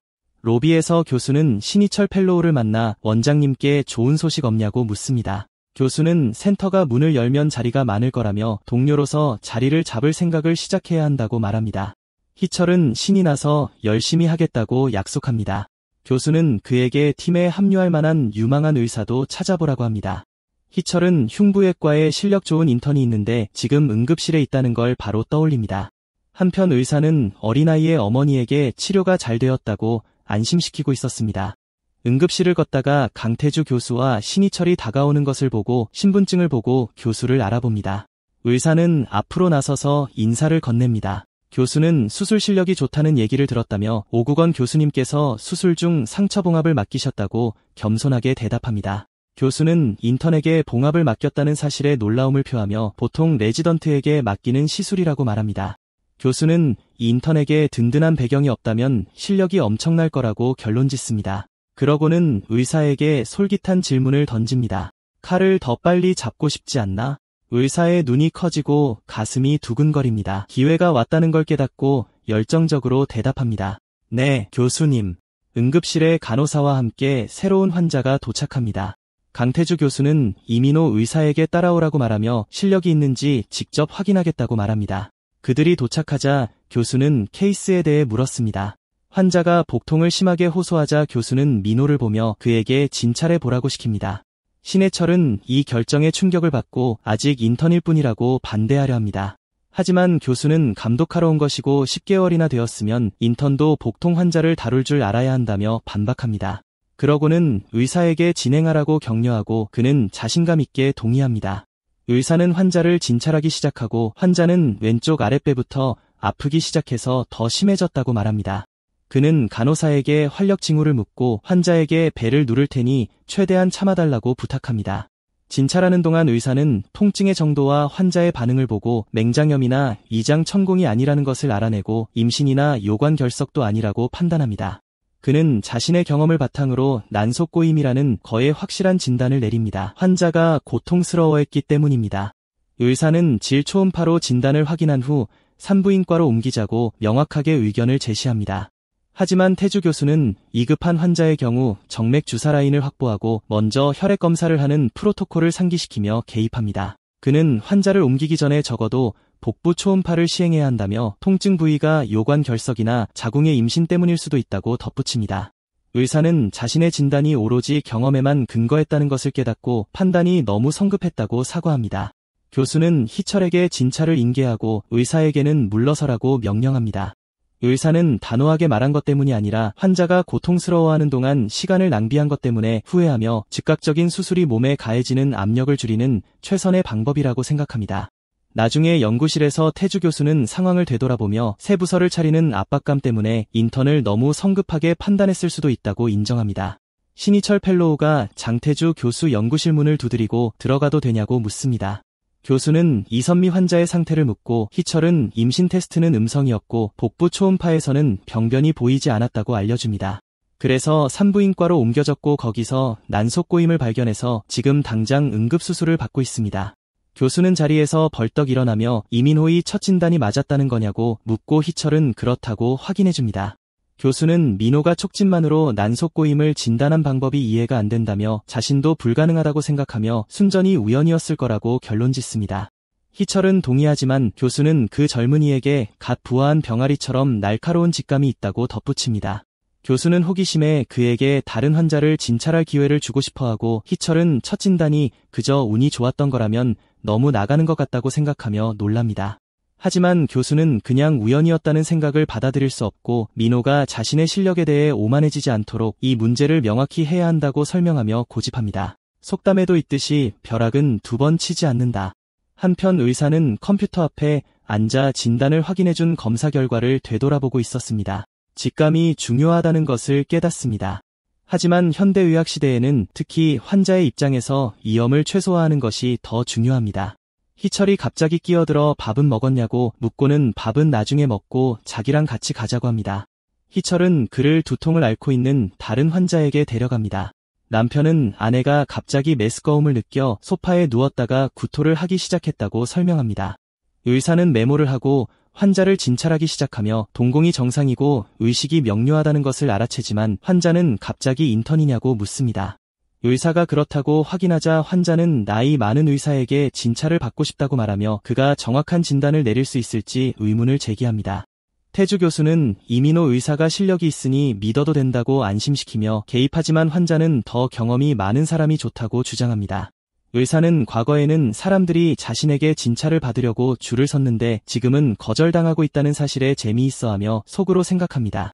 그는 교수는 보통 직접 치료를 하지 않고 진단과 결과를 검토한다고 차분하게 설명합니다. 그는 먼저 자신과 기본적인 진찰을 받고 나면 교수가 최종 평가를 내릴 것이라고 말합니다. 환자는 설득되어 마지못해 동의하고 의사는 두통이 언제 시작되었는지 묻는 것으로 시작합니다. 환자는 계속해서 증상을 설명하며 점심을 준비하다가 갑자기 통증이 시작되었다고 말합니다. 메스꺼움을 느껴 누웠더니 통증이 조금 가라앉았지만 일어났을 때 더 심해졌고 메스꺼움도 구토할 정도로 심해졌습니다. 의사는 그녀의 설명을 듣고 의식이 명료한 것 같다고 생각합니다. 그는 잠시만 기다리라고 하고 눈을 진찰한 결과 동공 크기는 정상이고 비판사도 온전합니다. 그는 증상, 즉 구토를 동반한 심한 갑작스러운 두통을 뇌 표면에 파열된 동맥으로 인한 지주막하 출혈로 인한 두개 내압 상승의 전형적인 징후와 연결합니다. 이는 심각한 손상을 일으킬 수 있습니다. 이러한 강한 의심을 바탕으로 의사는 즉시 머리 CT 촬영을 해야 한다고 결정합니다. 환자의 남편이 그녀를 일으키려고 하자 의사는 단호하게 제지하며 움직일 수 없고 완전히 가만히 있어야 하며 들것에 실려 이송될 것이라고 설명합니다. 남편은 아내가 걸어서 병원에 들어왔기 때문에 이 조치에 놀랍니다. 의사는 극도의 주의가 필요하다고 강조하며 협조를 구합니다. 남편은 마지못해 동의하고 강태주 교수는 그 상황을 흥미롭게 지켜봅니다. 환자가 이송되는 동안 교수는 의사에게 애 들것에 실려 옮겨지는지 묻습니다. 의사는 지주막하 출혈이 의심되며 두개 내압을 최소화하는 것이 최적의 조치라고 설명합니다. 신해철은 CT 촬영을 바로 지시하는 것은 터무니없고 분명히 질책받을 것이라고 속으로 생각합니다. 하지만 태주 교수는 대부분의 의사들이 환자가 걸어 들어왔을 때 지주막하 출혈을 즉시 의심하지 않을 것이라며 의사의 직관이 날카롭다고 평하며 그를 놀라게 합니다. 그러고 나서 그는 자신의 지식을 시험하기로 하고 이 질환에 대한 CT 스캔을 읽을 때 어떤 부위에 가장 주의를 기울여야 하는지 묻습니다. 의사는 가장 중요한 것은 오각형 영역, 다음으로 반구간열, 실비우스열 및 기저조를 확인하는 것이며 이러한 영역의 밀도는 비정상으로 간주되며 측두골불의 현저한 확장은 강력한 징후라고 자신 있게 대답합니다. 교수는 그의 광범위한 지식에 감명받아 칭찬한 다음 보고서를 마무리하라고 말합니다. 의사가 떠난 후 희철은 이것이 또 우연이었는지 궁금해합니다. 하지만 태주는 환자의 증상이 매우 뚜렷했는데 우연이라고 할 수 있겠냐고 되묻습니다. 공은 공이 있는 곳에 주어져야 한다고 말하면서요. 그는 들것에 환자를 이송하라는 의사의 주장이 운이 아니라 진지한 연구에서 나온 지식이라고 설명하고 희철은 동의합니다. 교수는 의사가 자신감 있고 침착하게 말했고 환자에게 프로페셔널했다고 덧붙이며 다음 응급수술 때 그를 꼭 데려가겠다고 열정적으로 결정합니다. 그날 저녁 의사는 갑자기 심한 복통을 느꼈고 그것은 아까 머릿속에 스친 조조에 대한 생각과 급하게 식사를 했던 사실과 연관시켰습니다. 그는 조조가 그 직후에 죽었고 자신의 조언을 들었더라면 살아남았을 것이라고 회상했습니다. 고통이 심해지자 의사는 옛 버릇대로 바늘을 집어 자신을 찔렀지만 신희철이 갑자기 나타나 그가 무엇을 하고 있는지 물었습니다. 그는 소화불량이라고 설명했고 희철은 병원에서 비과학적인 치료법에 의존하지 말고 약을 먹어야 한다며 그를 꾸짖었습니다. 의사는 자신이 옛날 습관으로 돌아갔다는 것을 깨닫고 사과했습니다. 희철은 그를 쉽게 대했고 누가 묻거든 실수로 찔렸다고 말하라고 했습니다. 의사는 이 시대의 의사들이 옛 방법을 거부하는 것을 생각하며 자신의 기술이 여전히 가치가 있는지 시험해 볼 수 있기를 바랐습니다. 갑자기 전화벨이 울려 생각이 끊겼습니다. 간호사는 전화를 받고 대형 교통사고가 발생했다고 충격에 빠져 발표했습니다. 그녀는 의사에게 강변로에서 10중 추돌 사고가 발생하여 사상자가 많이 발생했다고 알렸습니다. 의사는 즉시 장태주 교수에게 지시를 구하고 간호사에게 최대 20명까지 받을 수 있다고 말했습니다. 밖에서는 의사들이 퇴근 시간에 사고가 났다고 투덜거리고 있었습니다. 그들은 병원에 전문 외상센터가 없는데 왜 모두 소환되었는지 궁금해했습니다. 행정부가 단순히 업무량을 늘리기 위해 외상센터를 설립하려고 한다고 불평하자 장 교수가 나타나 그들에게 사과하며 환자의 생명을 구하는 것이 아내에게 꾸중을 듣는 것보다 가치가 있다고 생각한다고 말했습니다. 의사는 교수님의 침착함과 인격에 감명받아 그 상황을 지켜보았는데 그 모습이 과거에 만났던 위인들을 떠올리게 했습니다. 구급차가 도착하기 시작했고 의료진은 부상자들을 받기 위해 달려갔습니다. 장 교수가 앞장서서 모든 사람을 신속하고 효율적으로 지휘했습니다. 한 의사는 가드레일을 들이받은 한 젊은이의 사례를 받았는데 환자의 다리가 절단된 것을 발견하고 충격을 받았습니다. 즉시 의사는 동료에게 마취과에 연락하여 수술실을 긴급히 열도록 외쳤습니다. 신동철이라는 31세의 새로운 환자가 응급실에 도착했는데 그의 오른쪽 하복부에 강철판이 박혀있는 것이 발견되었습니다. 한 의사가 환자에게 입을 벌려 달라고 부탁하며 삽관을 시도합니다. 하지만 환자는 너무 고통스러워 그렇게 할 수 없었고 민호의 몸속에 있는 의사는 상황의 심각성을 깨닫습니다. 동료인 신희철이 중심정맥관을 확보하기 위해 노력하는 동안 말입니다. 의사는 뭔가 해봐야겠다고 결심하고 삽관을 더 빨리 할 수 있는 방법이 있어야 한다고 생각합니다. 희철은 환자의 입에 손가락을 넣지 말라고 경고하지만 의사는 다른 방법이 있다고 안심시키고 환자의 얼굴에 있는 특정 신경점에 압력을 가하여 그의 입이 저절로 열리게 합니다. 다른 의사들은 충격을 받고 그가 어떻게 했는지 묻습니다. 의사는 전에 비슷한 비디오를 본 적이 있다고 대답하며 삽관을 서두르라고 재촉합니다. 시술이 성공한 후 장태주 교수는 환자에게 즉시 수술이 필요하다고 판단하고 마취과에 연락하여 수술실을 열도록 지시하고 3명의 인턴을 조수로 지정합니다. 희철은 반대하려 하지만 교수는 일반 외과의들이 바쁘고 자신이 직접 수술을 할 것이며 그들의 도움이 필요하다고 말하며 그의 말을 끊습니다. 수술실에서 검사 결과 환자의 오른쪽 정삭이 절단되어 심각한 내부 손상이 있는 것으로 나타났습니다.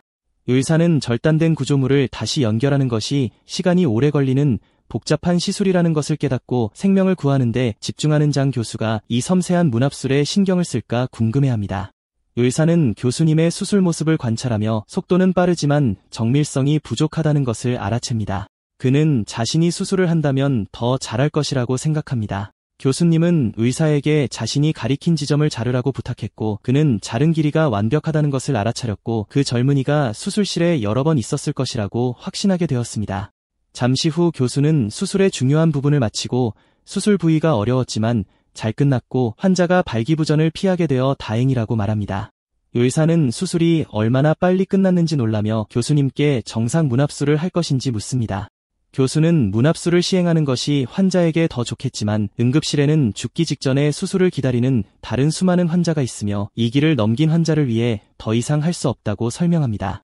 의사는 그의 결정을 이해하고 이것이 자신이 예상했던 것이라는 것을 깨닫습니다. 그런 다음 교수는 희철에게 남은 수술을 마치라고 부탁하고 수술실을 나갑니다. 교수님이 떠난 후 신희철은 의사 이민호에게 몸을 돌려전에 상처봉합을 마무리해본 적이 있는지 묻고 그는 여러 번 해본 적이 있다고 대답합니다. 이를 바탕으로 희철은 그에게 현재 수술을 완료할 기회를 주기로 결심하고 자신의 실력을 보고 싶고 실력이 좋지 않으면 개입할 것이라고 설명합니다. 의사는 자신있게 동의하지만 매우 가는 심나일론 수술용 봉합사를 요청하여 모두를 놀라게 합니다. 그는 침착하게 자신이 정상 문합수를 할 것이라고 발표합니다. 조수 중 한 명이 분노하며 칭찬 좀 받았다고 거만하다고 비난합니다. 그러나 의사는 자신의 입장을 고수하며 그것은 간단한 문합술이라 빨리 할 수 있고 젊은 환자가 안타깝다고 주장합니다. 희철은 그게 그렇게 간단하지 않고 인턴이 그런 시술을 해서는 안 된다고 주장하며 자신이 환자라면 그를 방에서 쫓아냈을 것이라고 덧붙입니다. 의사는 자신을 믿어달라고 간청하며 이 수술을 완벽하게 수행할 수 있다고 확신합니다. 잠시 망설인 후 희철은 미소를 지으며 의사의 완고함에 대해 논평하고 그의 요청에 동의하며 시간을 절약하기 위해 그를 돕겠다고 말합니다. 의사는 놀라운 기술과 정밀함으로 문합수를 시작하고 다른 의사들은 필요한 지원을 제공하여 그들을 완전한 경외심에 빠지게 합니다. 희철은 그가 정말 인턴일 뿐이냐고 묻고 그는 자신의 꿈은 외과의가 되는 것이기 때문에 봉합 연습을 많이 했다고 간단히 대답합니다. 그러나 희철은 이 인턴의 기술이 양 교수님보다 뛰어나다고 속으로 생각합니다. 수술이 끝나고 응급실에 침묵이 돌아오자 인턴들은 지쳐서 의사의 방에 모입니다. 희철이 들어와 그들의 동료 민호가 정말 대단하다고 말합니다. 그는 그와 함께 수술실에 들어갔던 일과 민호가 정상 문합수를 완벽하게 수행했던 일에 대해 이야기합니다. 그는 젊은이가 적어도 의사로서 두 번째 삶을 살고 있는 것이 틀림없다고 농담하며 그를 주변에 두게 된 것에 감사하라고 조언합니다.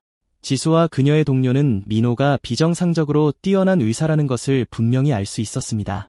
희철은 또한 그가 환자의 입을 벌리게 하는 기술로 그들을 놀라게 했던 방법에 대해서도 언급합니다. 호기심에 그는 차상식 레지던트에게 침대에 누워보라고 하여 그 기술을 흉내내 보려고 합니다.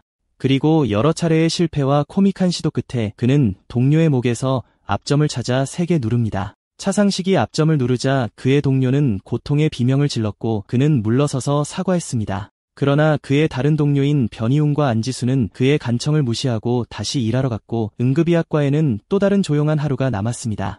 나중에 변희웅은 병원 옥상에 혼자 서서 걱정하고 슬퍼했습니다. 그는 기흉 환자에 대한 실수로 인해 받은 꾸중을 회상하고 있었습니다. 엑스레이에서 허탈된 폐를 발견하지 못했고 자신의 실수를 정당화할 말을 찾을 수 없었습니다. 그는 자신을 너무 잘하고 있는 동료 이민호와 비교하며 자신의 끊임없는 문제에 대해 궁금해하며 어쩌면 자신에게 필요한 재능이 부족한 것일 수도 있다고 생각했습니다. 한편 의사는 긴 밤을 보낸 후 옥상으로 올라갔습니다. 상황이 진정된 것에 안도하며 그는 동료 희웅이 혼자 서 있는 것을 보고 다가가 바람 좀 쐬러 나왔냐고 물었다. 의사는 희웅이 우울해 보이는 것을 알아차리고 그를 위로하려 했다. 희웅은 자신이 항상 실수를 하고 꾸중을 들어서 너무 질투가 난다고 털어놓았다. 의사는 그의 동료가 좌절감을 느끼고 있다는 것을 깨달았다. 희웅은 계속해서 불만을 토로하며 환자를 보는 것이 두렵고 잘못된 결정을 내릴까 봐 두려우며 의학이 자신에게 맞는 길인지 의심이 들기 시작했다고 인정했다. 의사는 이런 논리를 비난하며 꾸중 듣는 것이 두려워서 환자를 보는 것을 멈추게 할 정도로 끔찍하냐고 칭찬을 받으면 환자를 더 잘 진찰할 수 있겠냐고 물었다. 그는 모든 환자가 다른 상태로 오며 칭찬이나 비난은 그들의 진단과 아무런 관련이 없다고 상기시켰다. 그는 정확한 진단은 환자가 더 빨리 올바른 치료를 받을 수 있다는 것을 의미하고 잘못된 진단은 그들의 고통을 연장시킨다고 설명했다. 그는 상사에게 꾸중을 들을까 봐 진단 결정을 내릴 수 없다는 것이냐고 날카롭게 물으며 본말전도라고 묘사했다. 그리고 희웅은 그의 말에 영향을 받은 것 같았다. 의사는 물론 꾸중 듣는 것이 어렵다고 인정하며 전생에 받았던 수많은 모욕들을 떠올렸다. 그러나 그는 꾸중이 기술 부족 때문이라면 의사는 그것을 받아들이고 더 열심히 공부해야 한다고 강조했다. 왜냐하면 그것은 환자의 생사가 걸린 문제이기 때문이다. 그는 그들이 아직 인턴이고 실수를 하더라도 레지던트가 수정해주기 때문에 많은 수고를 덜 수 있다고 덧붙였다. 이 말에 감동한 희웅은 민호가 방금 한 말이 자신이 잊고 있던 것을 상기시켜 준다는 것을 깨달았다. 그는 처음 의사가 되기를 꿈꿨을 때 환자를 돕는 것만 생각했다는 것을 기억했다. 그러나 인턴 생활을 시작한 후 끊임없는 꾸중과 환자의 고함 소리에 그 목표를 잃어버렸다. 변희웅은 의사와 계속 이야기를 나누며 너무 바빠서 의사가 되고 싶었는지 잊었다고 인정한다. 하지만 그는 그들의 대화 덕분에 다시 한번 궁극적인 목표를 기억하게 되었다고 덧붙인다. 그는 환자들이 건강하게 집으로 돌아가도록 돕고 싶어한다. 의사는 안도감을 느끼고 희웅은 꾸중에 기죽지 말고 정신을 차리고 더 열심히 공부해야 하며 환자들이 자신의 실수에 대해 무슨 잘못을 했냐고 자문해야 한다고 다짐한다. 의사는 그의 동료의 결심에서 그가 미래에 좋은 의사가 될 것이라는 것을 본다. 희용은 항상 민호와 비교당해서 그를 약간 질투했다고 인정하고 의사는 누구든 그렇게 느낄 수 있다고 안심시킨다. 희용은 그의 말투가 할아버지 같다고 평하고 의사는 농담으로 그의 상상일 뿐일 거라고 답한다. 그들이 병원으로 돌아가는 동안 펠로우 신희철과 레지던트 차상식이 그들에게 달려온다. 희철은 의사에게 환자의 입을 벌리게 한 방법을 다시 보여달라고 부탁하며 그 동작을 따라 하려다 실패했고 이제 상식의 목이 굳었다고 털어놓는다. 의사는 빠른 손길로 상식의 목을 풀어주고 상식은 목이 정상으로 돌아온 것에 놀란다. 희철은 신이 나서 직접 해보려고 하지만 상식은 두려워하며 뒷걸음질 친다. 의사는 경혈을 자극하려면 매우 강한 압력을 가해야 한다고 설명한다. 그는 자신의 주장을 증명하기 위해 주머니에서 호두를 꺼내 가끔 손 마사지에 사용한다고 설명한 다음 주먹으로 쉽게 으스러뜨리며 차이는 힘에 있다고 명확히 한다. 한편 새로운 환자가 다리를 절뚝거리며 응급실에 도착한다. 그는 오토바이가 젖은 도로에서 미끄러져 넘어졌다고 말한다.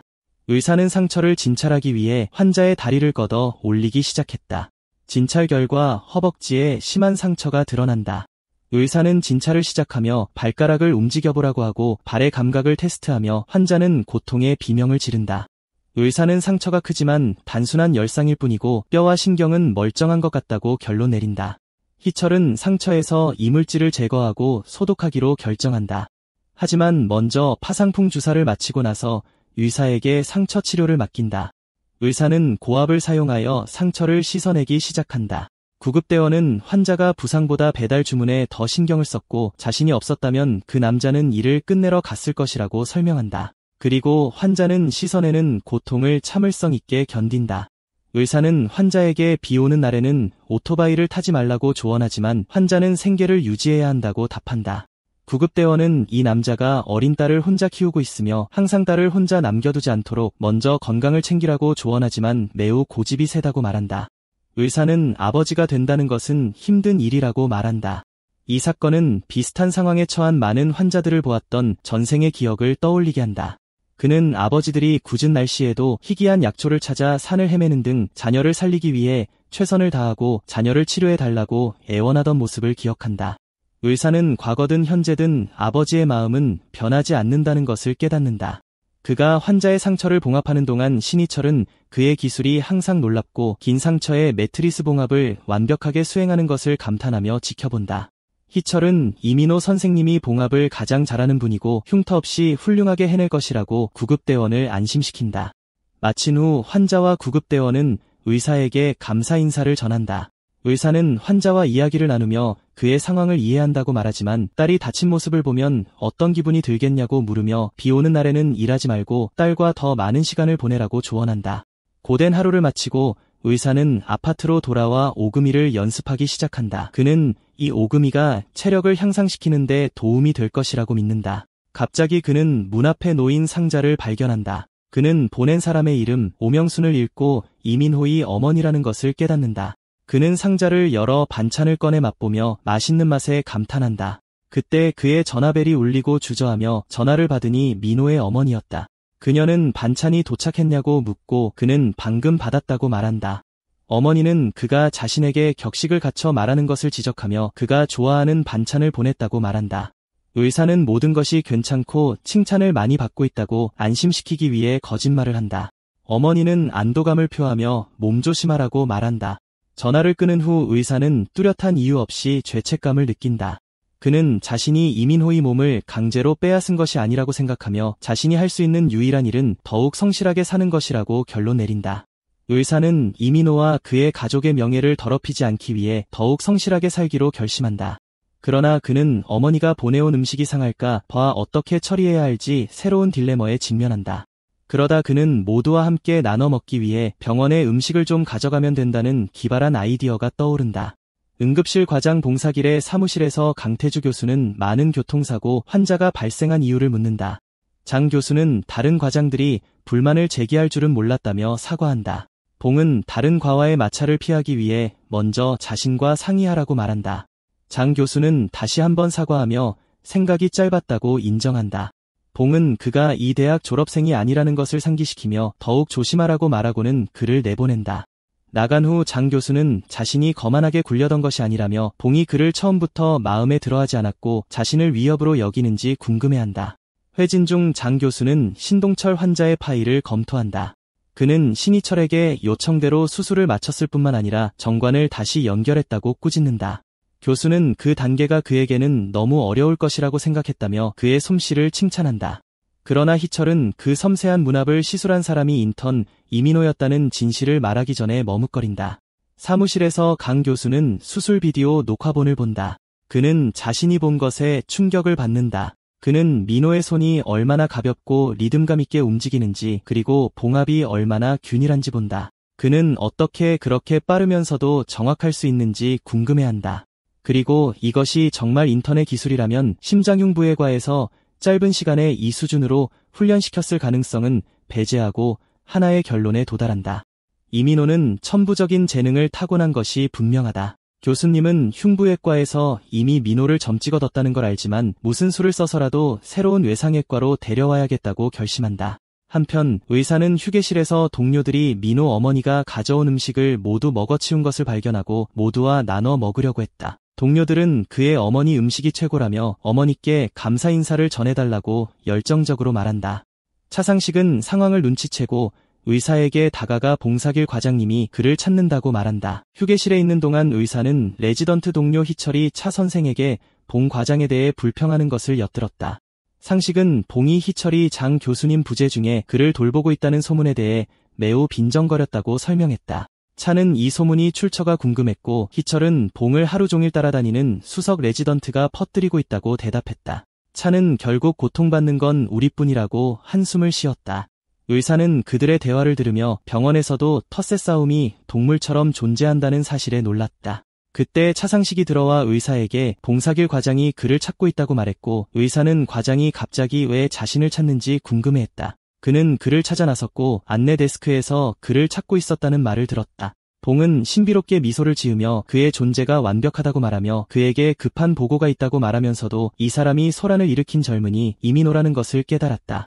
얼마 전 봉은 수석 레지던트에게 전날 지주막하 출혈로 입원한 환자에 대해 CT스캔 외에 다른 검사를 하지 않은 이유를 물었다. 수석 레지던트 문성용은 이민호가 그 상태를 의심하고 즉시 CT스캔을 지시했다고 설명했다. 봉은 이민호라는 이름과 황 교수를 화나게 했던 이전 사건을 기억했다. 성룡은 계속해서 장 교수가 민호를 시험하고 있었고 촉진만으로 난소염전을 진단해냈다고 밝혔다. 봉은 이를 묵살하고 민호의 가족 배경에 대해 물었지만 성룡은 그의 부모가 평범한 농부라고 설명하며 의사 집안 출신이 아니라고 부인했다.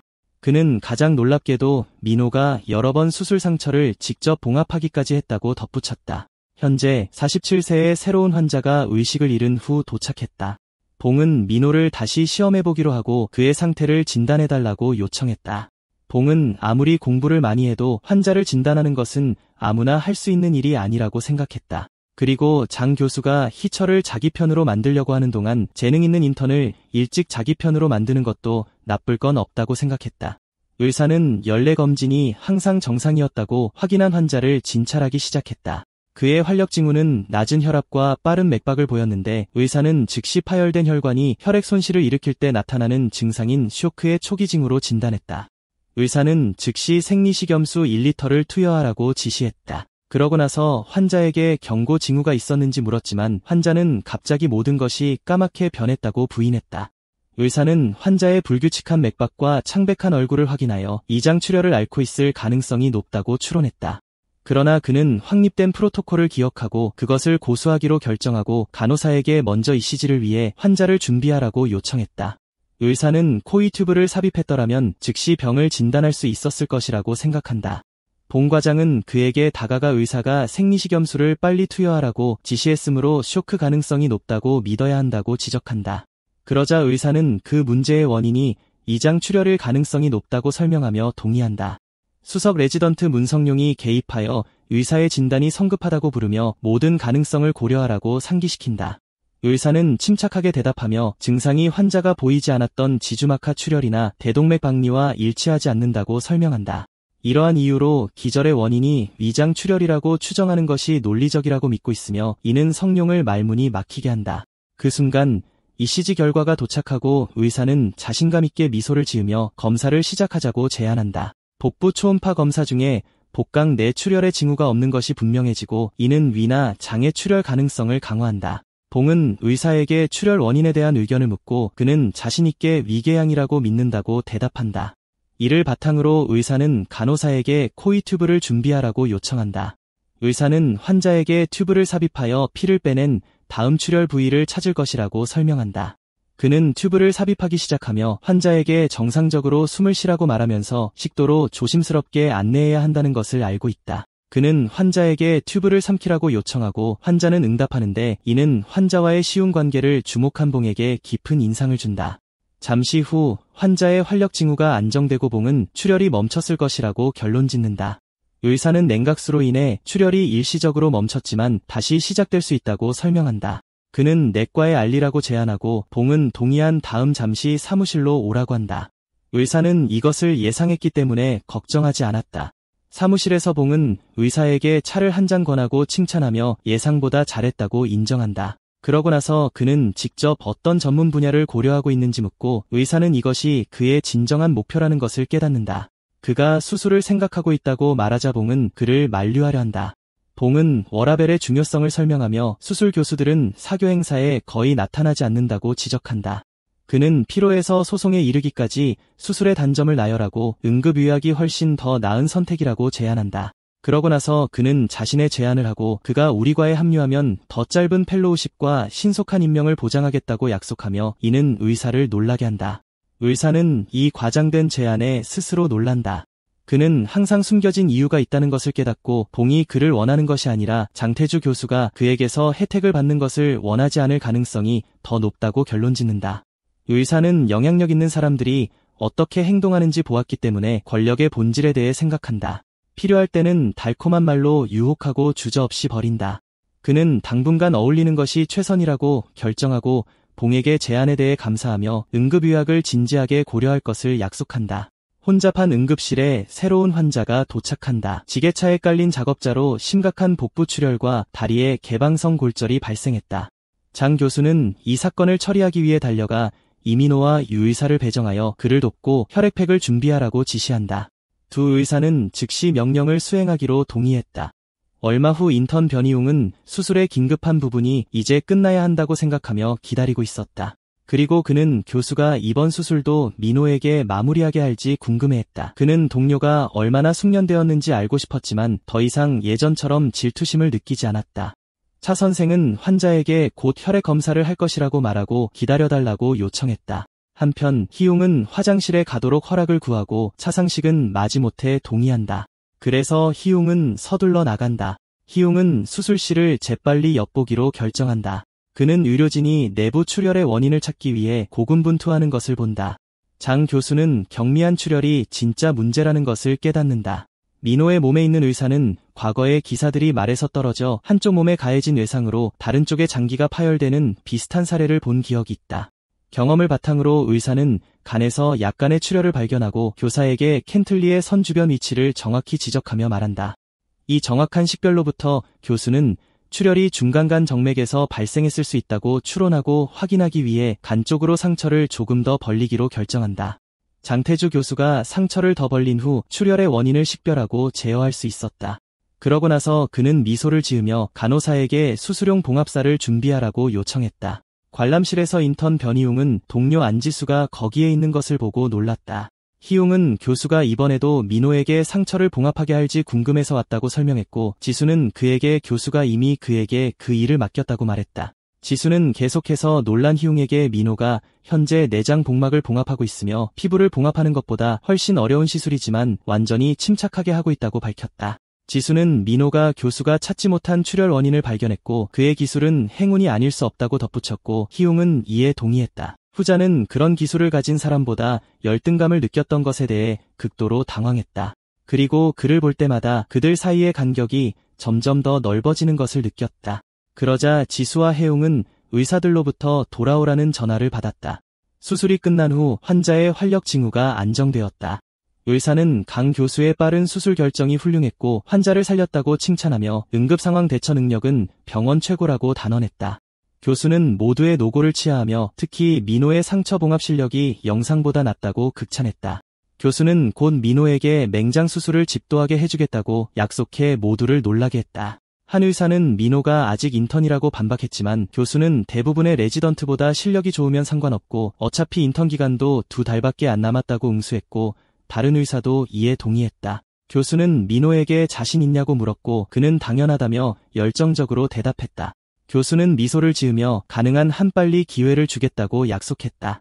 의사는 직접 수술을 집도할 기회가 드디어 다가오자 벅찬 감정을 느꼈다. 공항 카페에서 여름옷을 입은 남자가 열대 음료를 마시던 중 갑자기 전화를 받고 누가 자신이 한국에 도착한 것을 알았는지 궁금해한다. 카페에서 휴가를 마치고 돌아온 황인봉 과장이 전화를 받는다. 전화 건 사람이 휴가를 잘 보냈는지 묻자 황 과장은 푹 쉬었다고 대답한다. 황 과장은 김 교수가 하루에 몇 건이 큰 수술을 하는지 내기를 걸며 무리하면 나중에 후회할 거라고 덧붙이자 전화 건 사람도 동의한다. 전화 건 사람은 황 과장에게 인턴 이민호를 기억하는지 묻는다. 황 과장은 바로 그를 기억하며 그 망할 놈이 또 문제를 일으켰냐고 날카롭게 묻지만 전화 건 사람은 반대라고 말해 그를 놀라게 한다.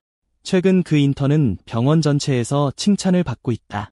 황 과장은 완전히 충격을 받아 누구에게 칭찬을 받고 있는지 전화에 대고 소리친다. 한편 이민호 의사는 맹장 수술을 위해 열심히 공부하고 있었다.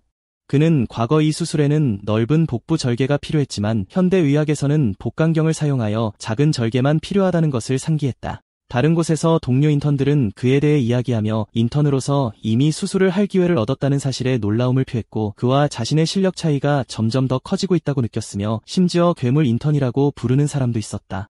신희철 펠로우는 상황을 지켜보며 민호의 숨겨진 실력이 과연 어디까지인지 궁금해했다. 황 과장은 자신의 사무실에서 김영선과 만난다. 황 과장이 휴가는 잘 보냈는지 묻자 형선은 이민호가 칭찬을 받고 있다는 이상한 소식을 들었다고 대답한다. 그는 하룻밤 사이에 완전히 다른 사람으로 변해 수술 실력이 많은 사람들을 능가했다고 말한다. 황 과장은 화를 내며 믿지 않으려 하고 환자가 살아있는지 죽었는지조차 모르는 사람이 어떻게 유능할 수 있냐고 반문한다. 형선은 당시 상황이 위급했다고 해명하며 민호를 변호하려 하지만 황 과장은 이를 비난으로 받아들이고 형선은 말을 바꿔 환자 가족을 탓한다. 형선은 과장에게 민호가 흉부외과에 지원할 것이라고 발표했다고 말한다. 황 과장의 분노는 더욱 커지고 왜 그러는지 궁금해한다. 민호가 일부러 자신을 도발하려 한다고 믿은 그는 사망한 환자를 수술실에 데려온 인턴은 절대 받아들이지 않겠다고 단호하게 선언한다. 수술실에서 맹장 수술이 시작된다. 장 교수는 의사에게 시작하라고 지시한다. 의사는 침착하게 메스를 요구하고 첫 번째 외과적 절개를 한다. 장 교수는 처음 메스를 잡는 사람치고는 놀라울 정도로 침착하다고 말한다. 의사는 다음 단계인 맹장 간막에 연결된 층을 분리하는 데 집중한다. 그는 먼저 겸자로 조직을 단단히 고정하고 해당 부위를 소작한 다음 외과용실로 맹장을 결찰한다.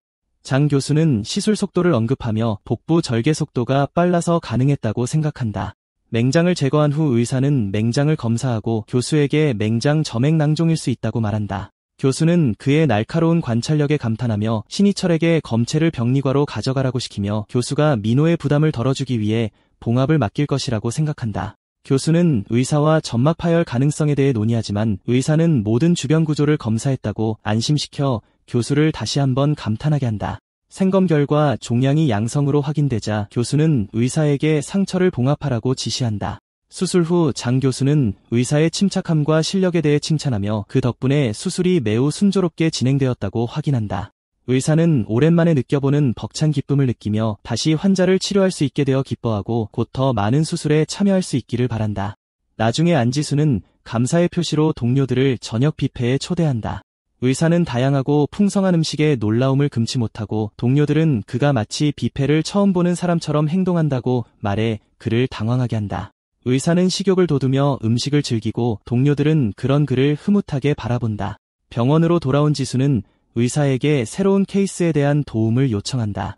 그녀는 환자가 77세이고 감기약을 복용했지만 증상이 악화되어 오한과 보행장애가 생겼다고 설명한다. 의사는 그녀의 활력 징후를 검토하며 열과 불안정한 호흡을 확인한다. 그는 폐혈증을 의심하고 지수도 동의하며 간 효소와 빌리루빈이 크게 상승했다는 검사 결과를 덧붙인다. 의사는 담낭염이나 담관염일 가능성이 높다고 추론한다. 그는 지수에게 우인의 의사가 환자의 복부를 촉진할 때 통증을 느꼈는지 묻고 특정 약물을 복용하는 노인 환자이기 때문에 중간 정도의 통증에는 반응하지 않을 것이라고 결론짓는다.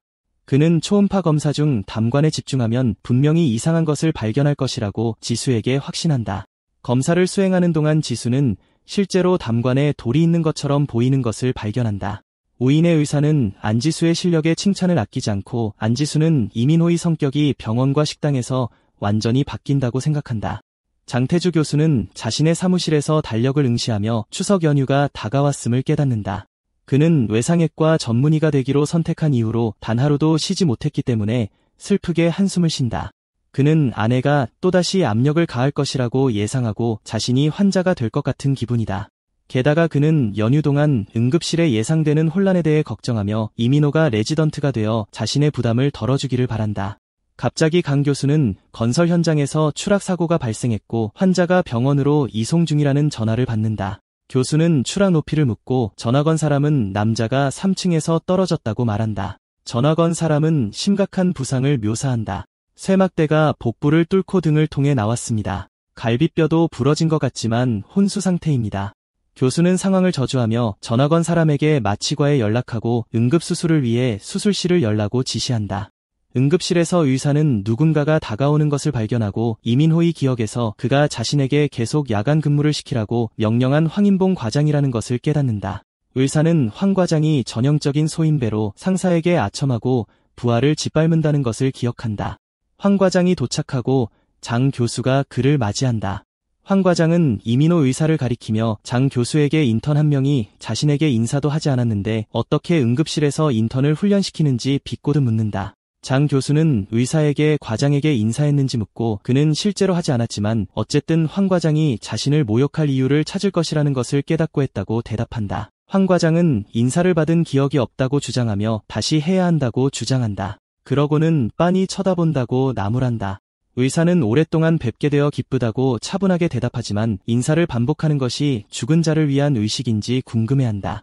황 과장은 건방진 대답에 충격을 받고 다른 의사들은 배경에서 이 의사의 대담함에 감탄하며 속삭인다. 상황이 악화되기 전에 다른 구급차가 도착한다. 환자가 들것에 실려 들어오고 유료팀은 즉시 환자 처치를 시작한다. 초기 X선 검사 결과 갈비뼈가 폐와 심장을 뚫은 것으로 보인다. 장 교수는 체외 막 산소화 장치인 ECMO 장치를 사용해야 할 것이라고 판단하고 준비를 지시한다. 장 교수는 CT 촬영을 기다릴 시간이 없다고 판단한다. 그는 철막대가 위를 뚫고 췌장과 비장을 스쳤으며 환자가 살아있는 것이 기적이라고 생각한다. 그는 이런 수술 후 사망률이 매우 높다고 생각하지만 결정을 내리고 환자의 흉부를 개방하도록 지시하며 김주혁 교수와 교대로 수술할 계획이다. 황 과장은 김 교수가 현재 최소 4시간이 걸리는 어려운 수술 중이라는 사실을 상기시키며 반대한다. 황 과장은 장 교수를 말리려 하지만 장 교수는 자신감을 가지라고 재촉한다.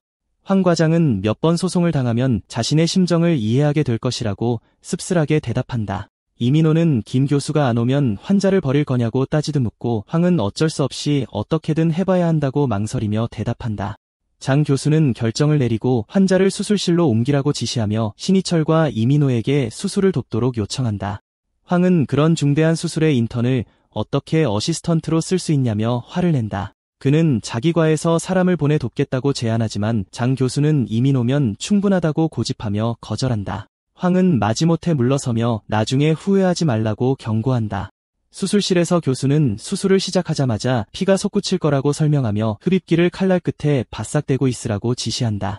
마취가 끝나고 수술이 시작된다. 교수가 강철막대를 빼내기 시작하자마자 피가 거세게 솟구쳐 나오지만 이민호는 빠른 반사신경 덕분에 주출혈을 재빨리 통제하는 데 도움을 준다. 점차 출혈을 통제한 후 팀은 강철막대를 완전히 제거하라는 지시를 받는다. 하지만 장 교수는 김 교수가 언제 도착할지 여전히 걱정하며 환자를 인공호흡기에 의존해야 할까 봐 두려워한다. 다른 선택의 여지가 없자 그는 환자에게 심장 자극제를 투여하라고 지시하고 황은 부러진 늑골 제거를 직접 진행하기로 결정하고 조수에게 지시를 내린다. 시술 중 또 다른 대규모 출혈이 발생하고 환자의 심장이 갑자기 멎는다. 황은 침착하게 출혈 부위를 성공적으로 찾아낸다. 이민호는 황의 인성이 좋지 않음에도 불구하고 과장으로서의 판단력과 기술이 훌륭하다는 것을 깨닫고 감탄하며 상황을 지켜본다. 황은 다행히 늑골이 심장 근육을 뚫지 않았다는 것을 발견한다. 그는 심장을 봉합하기 시작한 다음 매우 드물고 섬세한 기술인 직접 심장 마사지를 시행하고 이는 이민호를 놀라게 한다. 그는 황의 인격과는 별개로 그의 기술은 놀랍고 소송에 대한 두려움 때문에 수술을 꺼리는 것인지 궁금해하며 혼잣말을 한다. 직접 마사지 덕분에 심장 박동이 정상으로 돌아오고 장 교수는 안도하며 심장 자극제를 한 번 더 투여하라고 지시한다. 이기 수술이 끝나자 장 교수는 황을 칭찬하며 그의 기술이 녹슬지 않았다고 인정한다. 황은 개입할 생각이 없었지만 어쩔 수 없었다며 사과한다. 장은 환자의 놀라운 생명력에 대해 언급하며 합병증 없이 깨어나기를 바란다. 의료팀은 계속해서 작업을 진행하고 장 교수는 신희철에게 장 문합술이 끝나자마자 이민호가 혈관 문합술을 맡을 것이라고 지시한다. 황은 인턴이 어떻게 그렇게 섬세한 시술을 하도록 허용될 수 있냐며 화를 내며 끼어든다. 장은 이민호에게 필요한 기술이 있으며 자신이 모든 책임을 질 것이라고 주장하며 자신의 결정을 옹호한다. 황은 그가 잘못된 결정을 내리면 징계위원회에 회부할 것이라고 말하며 그에게 도전한다. 장 교수는 이 선생에게 계속 진행하라고 지시한다. 의사는 일을 시작하지만 황의 감시하는 시선에 압박감을 느낀다. 그는 집중하라고 자신에게 상기시킨다. 그의 앞에 있는 환자를 아직 구할 수 있는 한 다른 사람의 의견에 대해 걱정해서는 안 된다. 그는 의사가 생각해야 할 유일한 것은 삶을 쫓는 것이라고 믿고 이는 방에 있는 모든 사람이 미쳐버렸다고 생각하는 황을 놀라게 한다. 의사는 뛰어난 기술로 계속해서 작업을 진행한다. 조수는 그의 뛰어난 성과를 보고 그가 이 기회를 누릴 자격이 있는지 궁금해한다. 한편 김주혁 교수가 수술실에 도착한다. 황은 그에게 올 필요가 없었다고 말한다. 김 교수는 인턴 이민호를 알아보고 장 교수가 그에게 혈관 문합술을 하도록 허락한 것에 놀란다. 황은 장 교수가 이에게 큰 부담을 주고 있다고 말하고 김은 그와 같은 인재를 잃을 여유가 없다고 대답한다. 황은 다른 사람들이 자신의 지시를 무시하는 것에 짜증을 냈다. 다른 곳에서는 환자의 여동생이 초조하게 기다리고 있었다. 그녀는 남동생으로부터 전화를 받고 남편이 지금 수술 중이라고 말한다. 그녀는 흉부외과와 외상외과가 함께 그의 사건을 처리하고 있다고 설명한다. 그녀의 남동생은 그가 들었던 끔찍한 부상에 대해 설명하지만 현대의료 기술로는 사망 가능성이 낮다고 안심시킨다. 그는 그녀에게 수술이 끝난 후 수술 비디오 녹화를 요청하라고 한다. 이전 의사로서 전문의가 제대로 수술했는지 또는 레지던트가 부주의하게 수술했는지 알 수 있기 때문이다. 그는 그녀에게 힘내라고 조언한다. 전화를 끊은 후 남동생은 레지던트가 수술을 했다면 가만히 있지 않겠다고 맹세하며 분노하며 혼잣말을 한다. 늦은 밤 그의 개인 사무실에서 부상당한 환자의 처남이자 이전 의사였던 사람은 수술 비디오 녹화를 보고 있었다. 그는 처남의 상태가 정말 위중했었다고 말하며 의료팀 명단을 살펴보고 장태주 교수와 황인봉 과장을 알아보고 그들을 매우 유명한 교수라고 설명한다. 하지만 그는 다른 이름에서 멈춰서서 그 의사의 정체에 대해 혼란스러워하며 궁금해했다. 흉부외과 과장 사무실에서 황인봉 교수는 여전히 자신이 본 것을 믿을 수 없었다. 그는 이민호가 약간의 훈련만 받으면 김주혁 교수마저 능가할 수 있을 것이라고 생각하고 이 젊은이가 자신이 박해했던 젊은이와 같은 사람인지 궁금해한다. 황은 그를 찾는다는 이민호의 전화를 받고 그를 초대한다. 황은 의사에게 술을 권하고 그를 오해했다고 인정한다. 그는 그의 기술을 보고 나서야 모든 사람의 그에 대한 평가가 그렇게 관대한지 비로소 이해했다고 말한다. 그는 여전히 자신의 과를 선택할 계획인지 묻고 의사는 그것이 자신의 의도였다고 대답한다. 하지만 최근에는 장 교수가 자신에게 기회를 주고 있기 때문에 외상외과로 약간 기울고 있다. 황은 장 교수도 그를 훈련시키기로 결심했다는 것을 알고 그를 더 잘 대했더라면 마음을 바꾸지 않았을 것이라고 후회한다. 놀랍게도 완은 의사에게 사과하며 많은 의료과실 소송으로 인해 스트레스를 받았고 이전 사건은 인턴의 잘못이 아니었지만 그에게 책임을 돌렸다고 인정한다.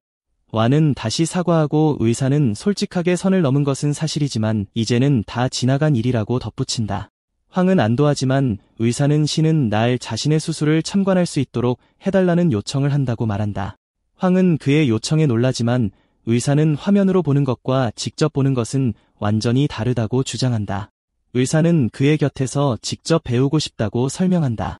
그는 황의 성격이 최고는 아니지만 그의 기술을 보고 환자를 살리기 위해 얼마나 많은 노력을 기울였는지 깨달았다고 혼잣말을 한다. 그는 진정으로 생명을 구하고 싶은 절박한 갈망을 느꼈고 그가 한때 최고의 흉부의 과의사라고 불렸는지 이제 이해했다. 의사는 적을 만드는 대신 여기서 아군을 만드는 것이 더 낫다는 것을 깨닫고 계속해서 지도를 받기를 희망한다고 표현한다. 황은 이 말에 기뻐하며 단순히 참관하는 대신 자신의 수술을 도우라고 제안하며 그의 기술로는 언젠가 두 전문 분야에서 이중 인증을 받을 수도 있다고 말한다. 의사는 제안을 수락하면 다른 사람의 기회를 빼앗는 것을 의미할지 궁금해하지만 황은 웃으며 4년 동안 가끔씩 돕는 것으로 이중 인증을 받는 것이 가능할 것이라고 안심시킨다. 의사는 열정적으로 동의한다. 황은 흉부의 과에는 고유한 매력이 있다고 언급하며 이에 기뻐한다. 나중에 의료기자 안동훈이 병원 카페에서 황 교수를 만난다. 아는 의료 채널에서 교수의 모습에 매우 감명을 받았다고 설명하며 자신을 소개한다.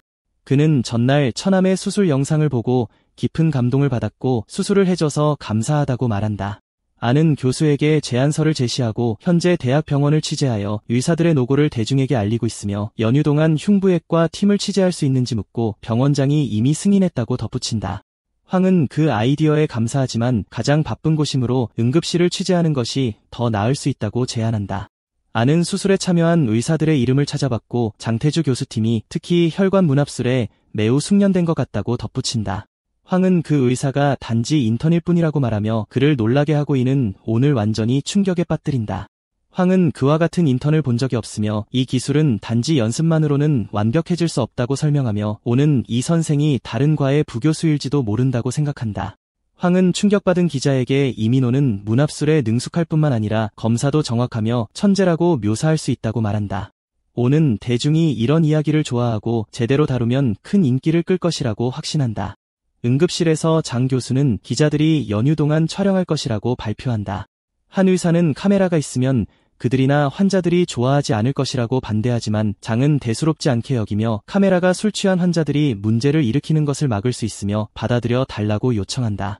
그러자 장 교수는 앞으로 인턴 이민호가 예상되는 응급 상황에 대비해 수술 경험을 쌓을 수 있도록 항상 자신을 돕게 될 것이라고 폭탄 선언을 합니다.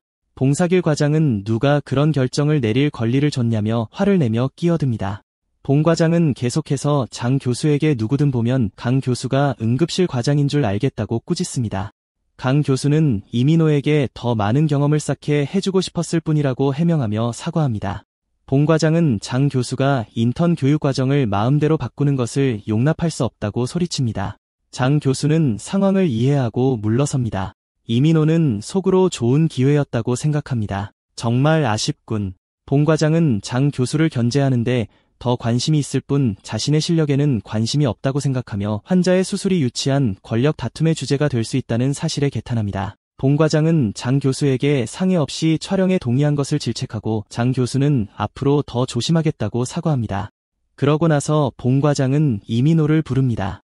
봉 과장은 자신의 사무실에서 그 의사에게 자신이 많은 관심을 줬다고 생각한다고 말합니다. 외상수술을 선택하려는 생각이 여전한지 묻고 의사는 수술실에서 메스를 잡는 것을 선호한다고 확인합니다. 봉 과장은 응급의학이 더 나은 선택이라고 상기시키며 그를 만류하려 하지만 의사는 행복한 삶은 자신이 원하는 것을 하는 것을 의미한다고 답합니다. 봉 과장은 신경외과를 선택했던 예전 동료의 이야기를 들려줍니다. 의사는 그의 운명에 대해 묻고 봉 과장은 그 친구가 지금은 치킨집을 운영하고 있다는 말로 그를 놀라게 하는데 이는 정말 안타까운 일입니다. 나중에 식당에서 장 교수는 이민호와 함께 앉아 봉 과장이 정말로 그가 수술실에 들어가는 것을 승인했는지 묻습니다. 의사는 장 교수가 요청하면 응급 상황에서 돕도록 허락을 받았다고 확인하고 교수는 안도합니다. 봉 과장의 이야기로 돌아가서 그는 친구가 부유한 사업가의 아들을 수술했지만 결과가 좋지 않아 수년간의 재판 끝에 고소를 당했다고 설명합니다. 비록 그는 소송에서 이겼지만 심각한 정신적 스트레스로 인해 유료계를 포기하게 되었습니다. 봉 과장은 왜 그가 자신의 과를 선택하는 것이 더 나은지 이제 이해하겠냐고 의사에게 물으며 이야기를 마무리합니다. 의사는 그 일에 대해 안타까움을 표하며 두 과장과 법적인 문제가 정말 큰 문제이지만 여전히 메스를 잡고 싶다는 생각을 굳힙니다. 봉 과장은 그를 고집불통이라고 부르지만 의사는 위험을 완전히 이해하고 있지만 수술을 통해 환자를 살리는 것을 즐긴다고 주장합니다. 봉사길 과장은 오늘 내린 선택의 결과가 좋기를 바란다는 말로 이민호와의 대화를 마무리합니다. 의사가 떠난 후 그는 한숨을 쉬며 다들 그렇게 어리석은지 궁금해하며 예전에는 의료계가 오직 죽어가는 환자를 살리는 것뿐이라고 생각했었습니다. 나중에 의사는 강태주 교수와 식사를 합니다. 교수는 의사의 갑작스러운 어조 변화에 놀라 봉 과장에게 꾸중을 들었는지 묻습니다. 의사는 부인하지만 봉 과장이 신경외과 의사였던 친구가 지금은 치킨집을 운영하고 있다는 이야기를 들려줍니다. 강 교수는 미소를 지으며 그가 왕두 이사장을 이야기하고 있다는 것을 깨닫습니다. 의사는 그가 회장이 아니라 사장이라고 정정하자 교수는 속으로 이 젊은이가 과거에서 왔으면서도 자신보다 모르는 단어가 더 많다고 농담합니다. 교수는 완두가 전국의 체인점을 소유하고 있으므로 회장이며 프랜차이즈 시스템과 그가 설립한 브랜드를 설명합니다. 교수는 그의 사업이 크게 성공했으며 서울에만 수십 개의 매장이 있고 전국적으로는 최대 100개까지 될 정도로 큰 부를 축적했다고 덧붙입니다. 의사는 봉 과장이 슬픈 표정으로 이야기를 하면서 자신을 완전히 속였다는 것을 깨닫고 다시 그의 말에 넘어간다면 천재 의사 화타의 아들이 아니라 어리석은 조조의 아들이 될 것이라고 맹세합니다. 추석 연휴가 다가오자 응급실은 예상대로 혼란으로 가득했습니다. 의사들은 사방으로 뛰어다니고 강 교수는 차 의사에게 삽관 준비를 지시하고 오인의 의사는 다른 환자에 대해 논의하고 있었습니다. 이 혼란 속에서 강 교수는 이민호에게 마취과에 연락하여 수술을 돕도록 지시합니다. 바쁜 하루를 보낸 후 강 교수는 몇 건이 수술을 했는지 궁금해하고 이 의사는 총 6건이라고 말합니다. 교수는 지쳐 있었고 막 쉬고 싶어하던 찰나에 간호사가 다른 환자에 대해 구급대원들이 연락했다고 알려주며 방해합니다. 간호사는 환자의 상태가 가슴이 짓눌린 채 혼수 상태라고 설명합니다. 교수는 이 경우가 흉부외과와 협력해야 하는 경우라고 추론하고 간호사에게 구급대원들에게 먼저 외과에 연락하라고 전달해 달라고 요청합니다. 한편 오국한 의사는 강 교수로부터 전화가 와서 흉부골절 환자가 오고 있다고 알립니다. 하지만 오국한은 그날 더 이상 수술을 감당할 수 없다고 사과합니다. 강 교수는 오국한을 계속 설득하려 하며 받아주지 않으면 환자가 분명히 죽을 것이라고 설명합니다. 오국한은 안타까움을 표하지만 수술을 너무 많이 했고 수술 중 환자 2명이 사망했으며 현재 또 다른 위독한 환자를 수술 중이라고 확인합니다. 오국한은 다시 한번 사과하며 절대 불가능하다고 주장하고 장 교수는 상황을 이해합니다. 전화를 끊은 후 그는 절망에 빠져 한숨을 쉬고 간호사에게 구급대원들에게 환자를 받을 수 없다고 전하라고 요청합니다. 이민호가 나서서 그렇게 빨리 포기할 거냐고 묻고 환자의 가슴을 봐도 되는지 묻고는 그를 놀라게 합니다. 장 교수는 복부에 대한 책임은 질 수 있지만 가슴은 안 된다고 설명하며 그 생각을 묵살합니다. 이 의사는 경험이 부족하다는 것을 인정하지만 포기하면 아무도 도와주려 하지도 않고 환자가 죽을 것이라고 주장합니다. 장 교수는 소송의 위험을 상기시킵니다. 의사는 해결책을 제시합니다. 흉부외과 전문의가 없다는 것을 가족에게 분명히 설명할 것입니다. 그리고 그들이 수술을 포기하기로 결정하면 그도 포기할 것입니다. 그는 속으로 구할 수 있는 환자가 죽도록 내버려둘 수 없으며 배운 것을 활용하면 환자를 구할 수 있다고 생각합니다. 잠시 생각한 후 양 교수는 마지못해 동의하고 의사는 열정적으로 감사를 표합니다. 구급차가 도착하고 의료팀이 환자 평가를 시작합니다. 수축기 혈압이 70으로 매우 낮다는 것을 발견하고 장 교수는 1리터의 식염수를 신속하게 투여하라고 지시합니다. 그때 간호사가 달려와 환자 가족이 수술에 동의했다고 발표합니다. 교수는 신속한 스캔과 수술실 예약을 지시합니다. 흉부외과의 인턴 이상직이 그들과 합류합니다. 한 의사가 돕기 위해 왔냐고 묻자 상직은 그가 왔다는 것에 감사해야 한다고 답합니다. 의사는 속으로 국한도 힘든 시간을 보내고 있다고 생각합니다. 장 교수는 역할을 할당하며 상직에게 자신의 옆에 서 있고 이민호에게 신희철을 도우라고 요청합니다. 희철은 민호가 가슴을 다룰 것이라는 사실에 놀라지만 결국 장 교수가 할 것이라고 생각합니다. 어시스턴트에게 그런 일을 맡기는 것은 부당하기 때문입니다. 마취가 완료된 후 장 교수가 수술 시작을 알리자 수술 준비가 끝났습니다. 그리고 첫 절개가 이루어지자마자 피가 솟구쳐 나왔습니다. 한 의사가 출혈의 원인이 무엇인지 궁금해했습니다.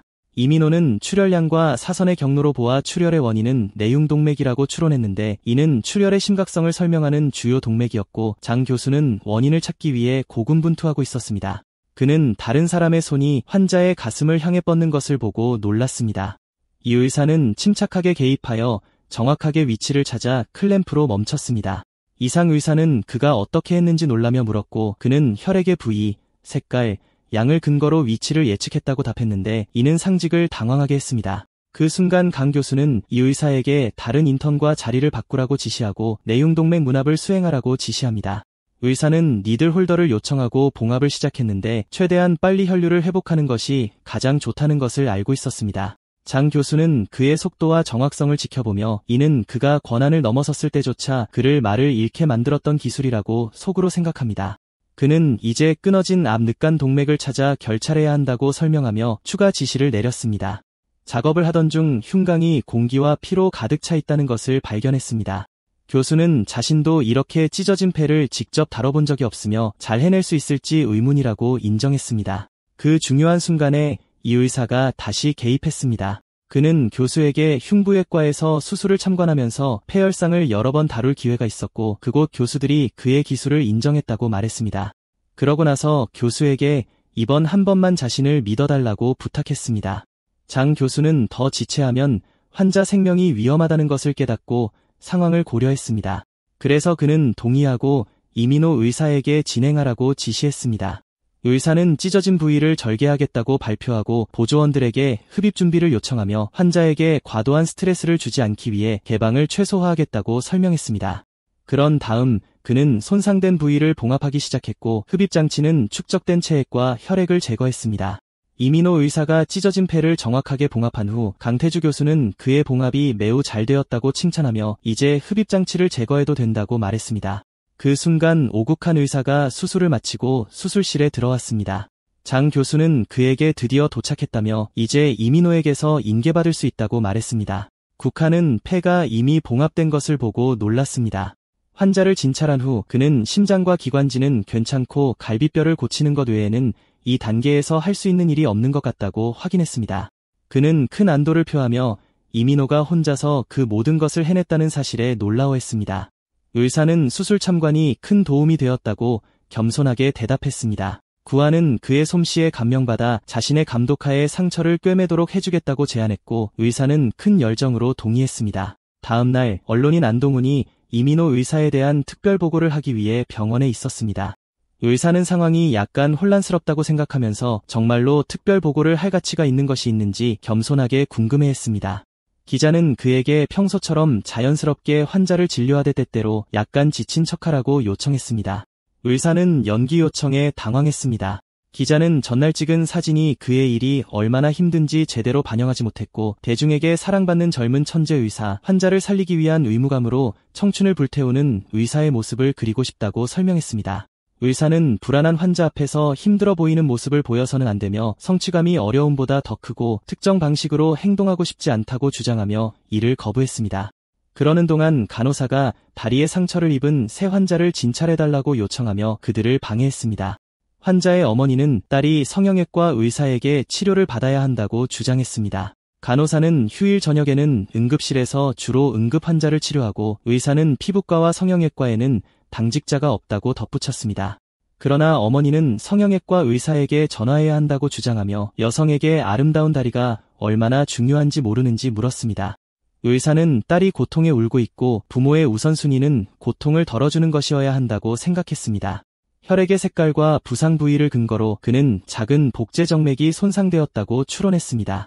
그는 적어도 지금은 상처를 소독해야 한다고 제안했습니다. 어머니는 동의했지만 봉합은 반드시 성형외과 의사가 해야 하며 성형외과 의사를 제공할 수 없다면 다른 병원을 찾겠다고 반복했습니다. 의사는 상처를 소독하기 시작했고 그 후 작은 복제 정맥을 묶었습니다. 그는 간호사에게 환자의 다리를 약간 들어 올리도록 요청했고 기자는 상처가 진피를 지나 근육에 닿은 것 같다고 언급하면서 그가 일하는 모습을 지켜봤습니다. 이민호 의사는 환자의 어머니에게 상처가 매우 깊다고 설명했습니다. 근육이 손상되었고 종아리에서 심장으로 혈액을 운반하는 주요 정맥이 끊어진 것 같았습니다. 그는 즉시 혈관 문합수를 시행해야 하고 근육도 복구해야 하므로 먼저 외과에 연락하겠다고 설명합니다. 어머니는 그가 직접 혈관 문합수를 시행하고 피부는 자신이 아는 성형외과 의사에게 맡기겠다고 제안하며 말을 끊습니다. 정말로 어머니는 전화를 걸고 의사는 이것을 자녀에 대한 사랑으로 봐야 할지 아니면 자녀를 소유물처럼 대하는 것으로 봐야 할지 궁금해합니다. 그러는 동안 의사는 다른 환자를 진찰하고 있었는데 화난 남자가 끼어들어 언제 자기 차례가 되냐고 물으며 그들보다 훨씬 먼저 왔다고 주장했고, 의사는 침착하게 도착 순서대로 환자를 진료하는 것이 아니라 심각도에 따라 우선순위를 정하고 양해를 구한다고 설명합니다. 의사는 이런 종류의 환자는 하루에 적어도 한 번은 보는 흔한 모습이라고 생각합니다. 그는 동료 의사인 우이네에게 화난 환자를 봐달라고 부탁한 다음 첫 번째 환자 진찰을 마무리하기 위해 돌아갑니다. 환자는 아내의 요리를 돕다가 갑자기 가슴이 아프기 시작했다고 말합니다. 의사는 현재 복용 중인 약이 있는지 묻고 환자는 고혈압과 당뇨병 약을 복용하고 있다고 대답합니다.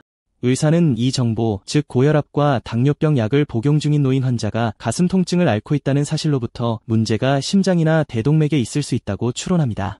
그는 통증이 얼마나 오래 지속되었는지 묻고 환자는 약 1시간 정도 되었고 이전에도 가끔 가슴이 답답한 느낌이 들었다고 말합니다. 그러나 오늘은 통증이 갑자기 심하게 시작되었습니다. 의사는 혈액 검사부터 시작하기로 결정하고 간호사에게 환자를 체열실로 데려가라고 요청합니다.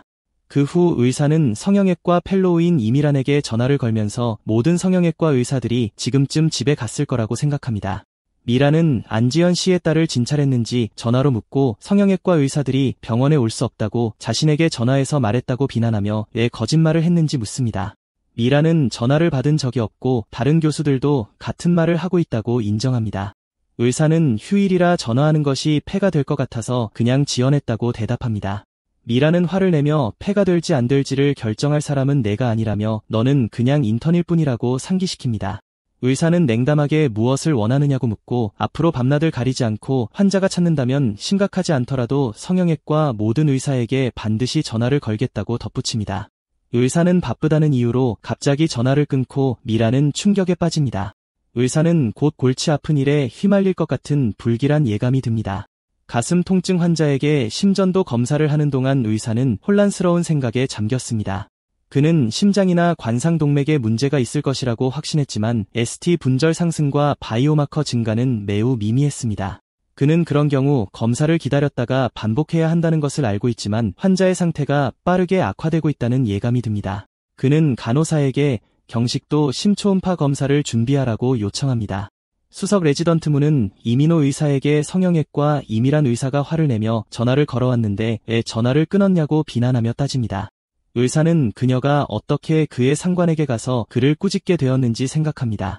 문은 그에게 밖에서 이야기하자고 하지만 의사는 지금 위독한 환자와 함께 있다며 사과하고 이야기를 연기해달라고 요청합니다. 문은 위독한 환자가 있다는 사실에 놀라고 의사는 심전도와 바이오마커에서 유의미한 상승이 나타나지 않았음에도 불구하고 급성관상 동맥 증후군이 의심된다고 설명합니다. 의사의 추측이 환자의 나이, 약물, 징후에 근거한다는 것을 들은 문은 즉시 동의하고 즉시 검사를 시작하라고 지시합니다. 경식도 심초음파 검사 중에 의사는 그가 두려워했던 것을 발견합니다. 관상 동맥 중 하나가 심하게 부어 있었습니다.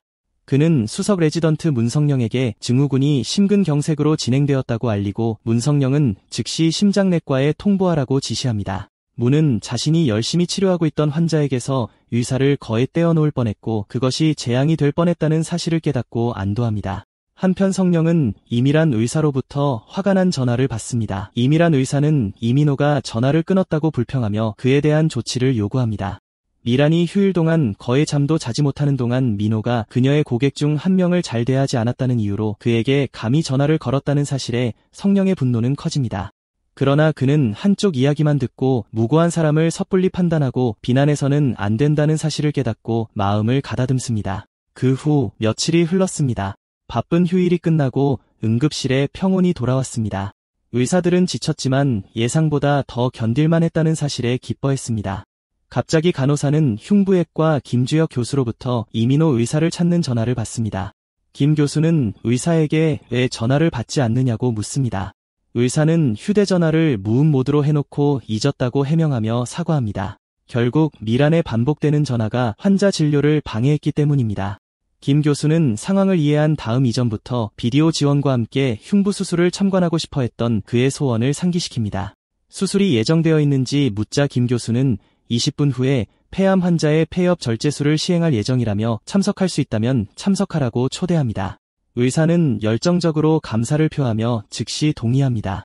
가는 길에 언론인 안동훈이 그가 수술을 참관하러 간다는 소식을 듣고 그와 함께 참관할 수 있는지 묻습니다. 기자는 이 모든 힘든 일에도 불구하고 민호가 여전히 새로운 수술을 참관하고 배우는 것을 좋아한다는 사실에 감탄하며 그와 같은 의사가 있다면 어쩌면